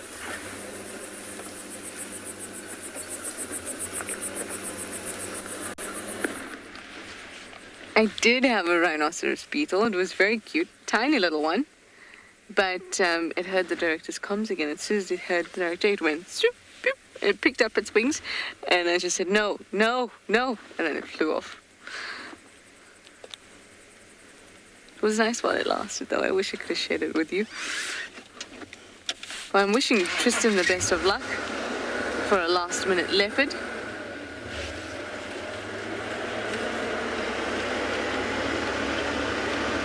I was hoping for a last-minute Janet. I thought if we swung back this way, maybe the Janet would be feeling a bit more comfortable. Because last time it was quite close to the road when we spotted it, so it moved quite quickly. But unfortunately not.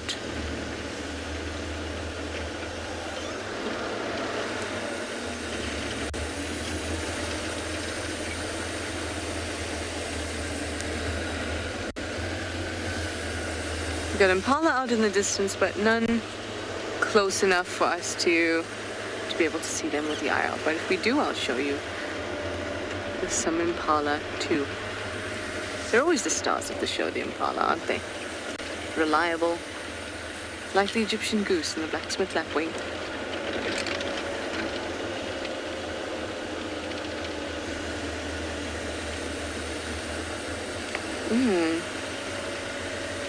Hi JP, I'd like to know what genets eat. Genets are carnivores.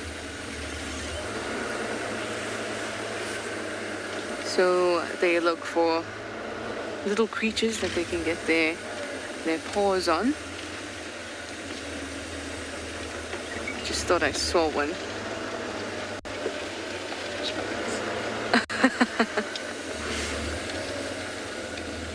It might have just been an impala with its head down. Ah, yes, it was an impala with its head down. So JP, they'd go for little birds, and little mammals, anything small that it can get its paws on. Ah, Tristan has found what has been dragged. Ooh, the mystery continues.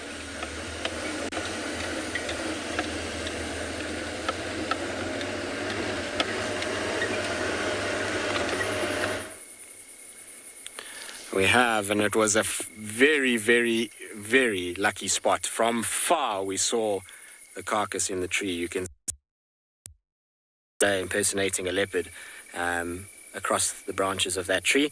And I am now 100% convinced that this is Kalahari, and the tracks that I found is going to the den inside the Mulawati where she was kept as a cub. I'm almost certain of it. She hasn't even fed on this thing. So I'm pretty sure that that's what's happening right now. We'll come in the morning to confirm that it's her, and hopefully it doesn't get dropped, but it's safely in the tree, so we should be able to find this pretty simple, and it is the most magnificent marula tree. I think that's probably one of my better tracks at night that we've done.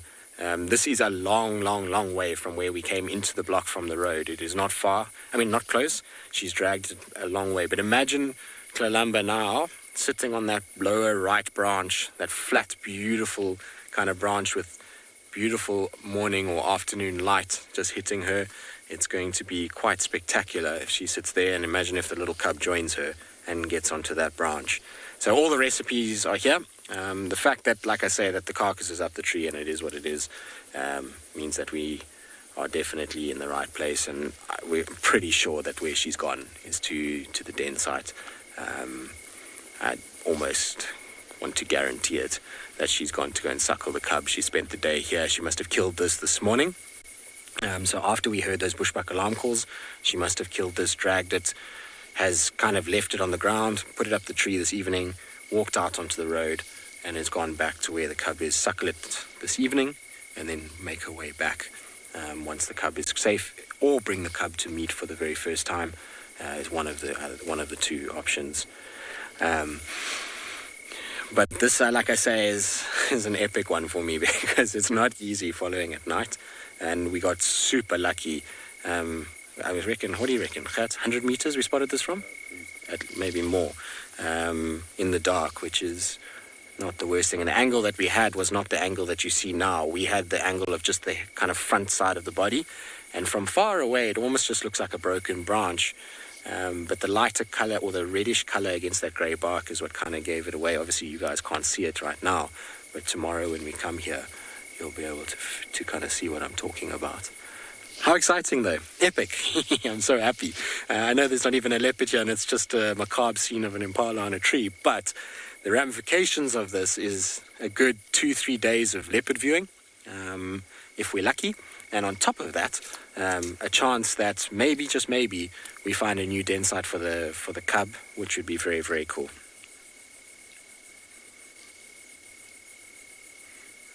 Sky would have been a big bummer if she had her meal stolen, but the reason why I got excited is because when I saw the track of the drag mark and it was leopard footprints on either side of it, and there was no hyena track on the drag, I thought we're in for a treat here. We're going to find this cat, and we so lucky that we did. And if it wasn't for her footprints on the road, it might have been a bit tricky, but obviously the drag mark was quite large.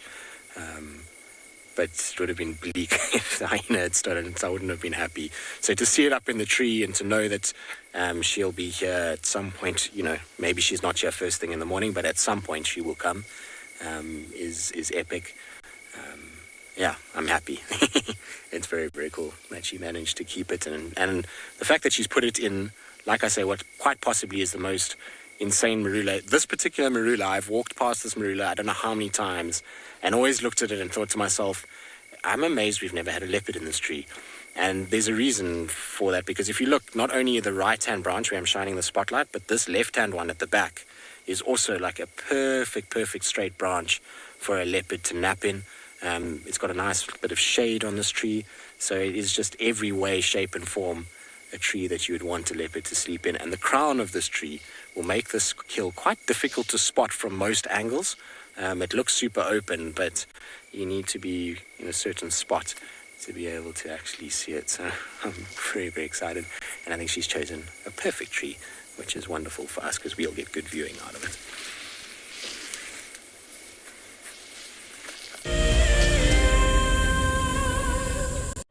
Do you dream of traveling to a far-flung wilderness location where life continues as normal?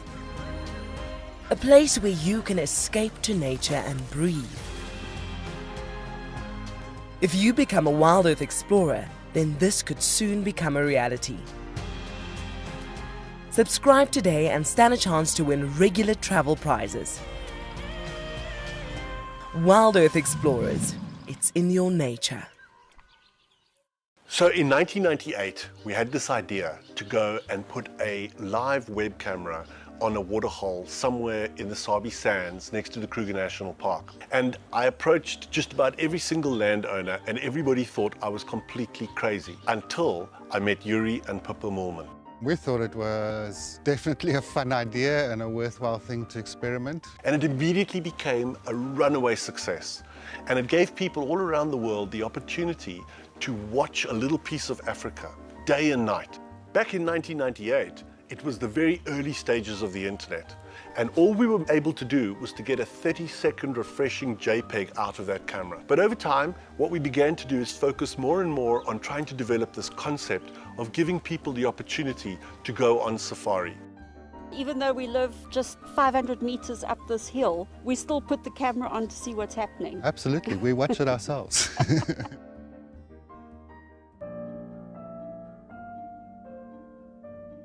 With a slew of potential dangers lurking, it's essential to be aware of your surroundings whilst walking in the wilderness.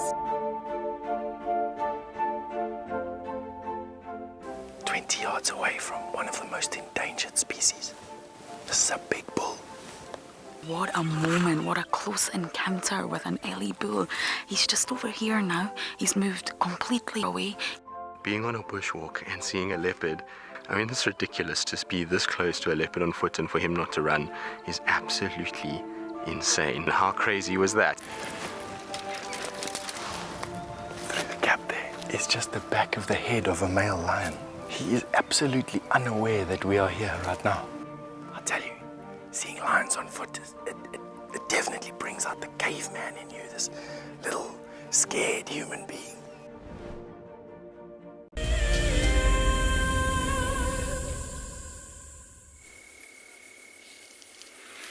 Well, we just thought we'd stay here for the remainder of the drive. You never know. I mean, she might have arrived now and kind of come in, or another leopard could even find this. You never really know.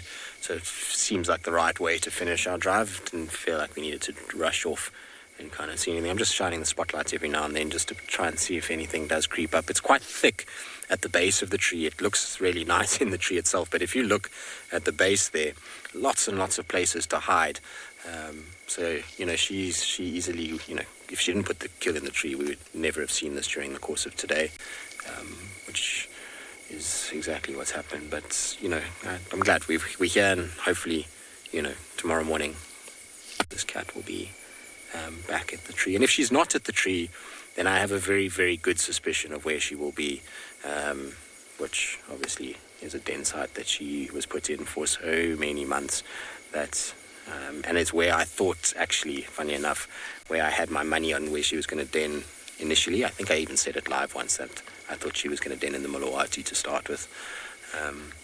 So it wouldn't surprise me at all if she's at that particular den site.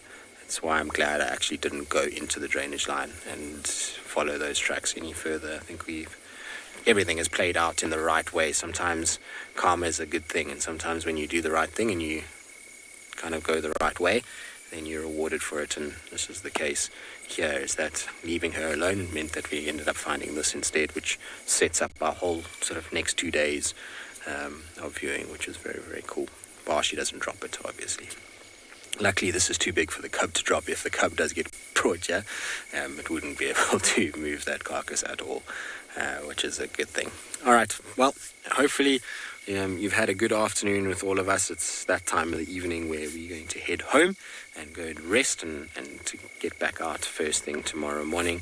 I hope that you all had a wonderful afternoon wherever you may be, and that there was something for all of you out there. I look forward to having you all tomorrow morning with us again. So from all of us, it's been an absolute pleasure. I'll see you bright and early on our sunrise safari. Bye for now.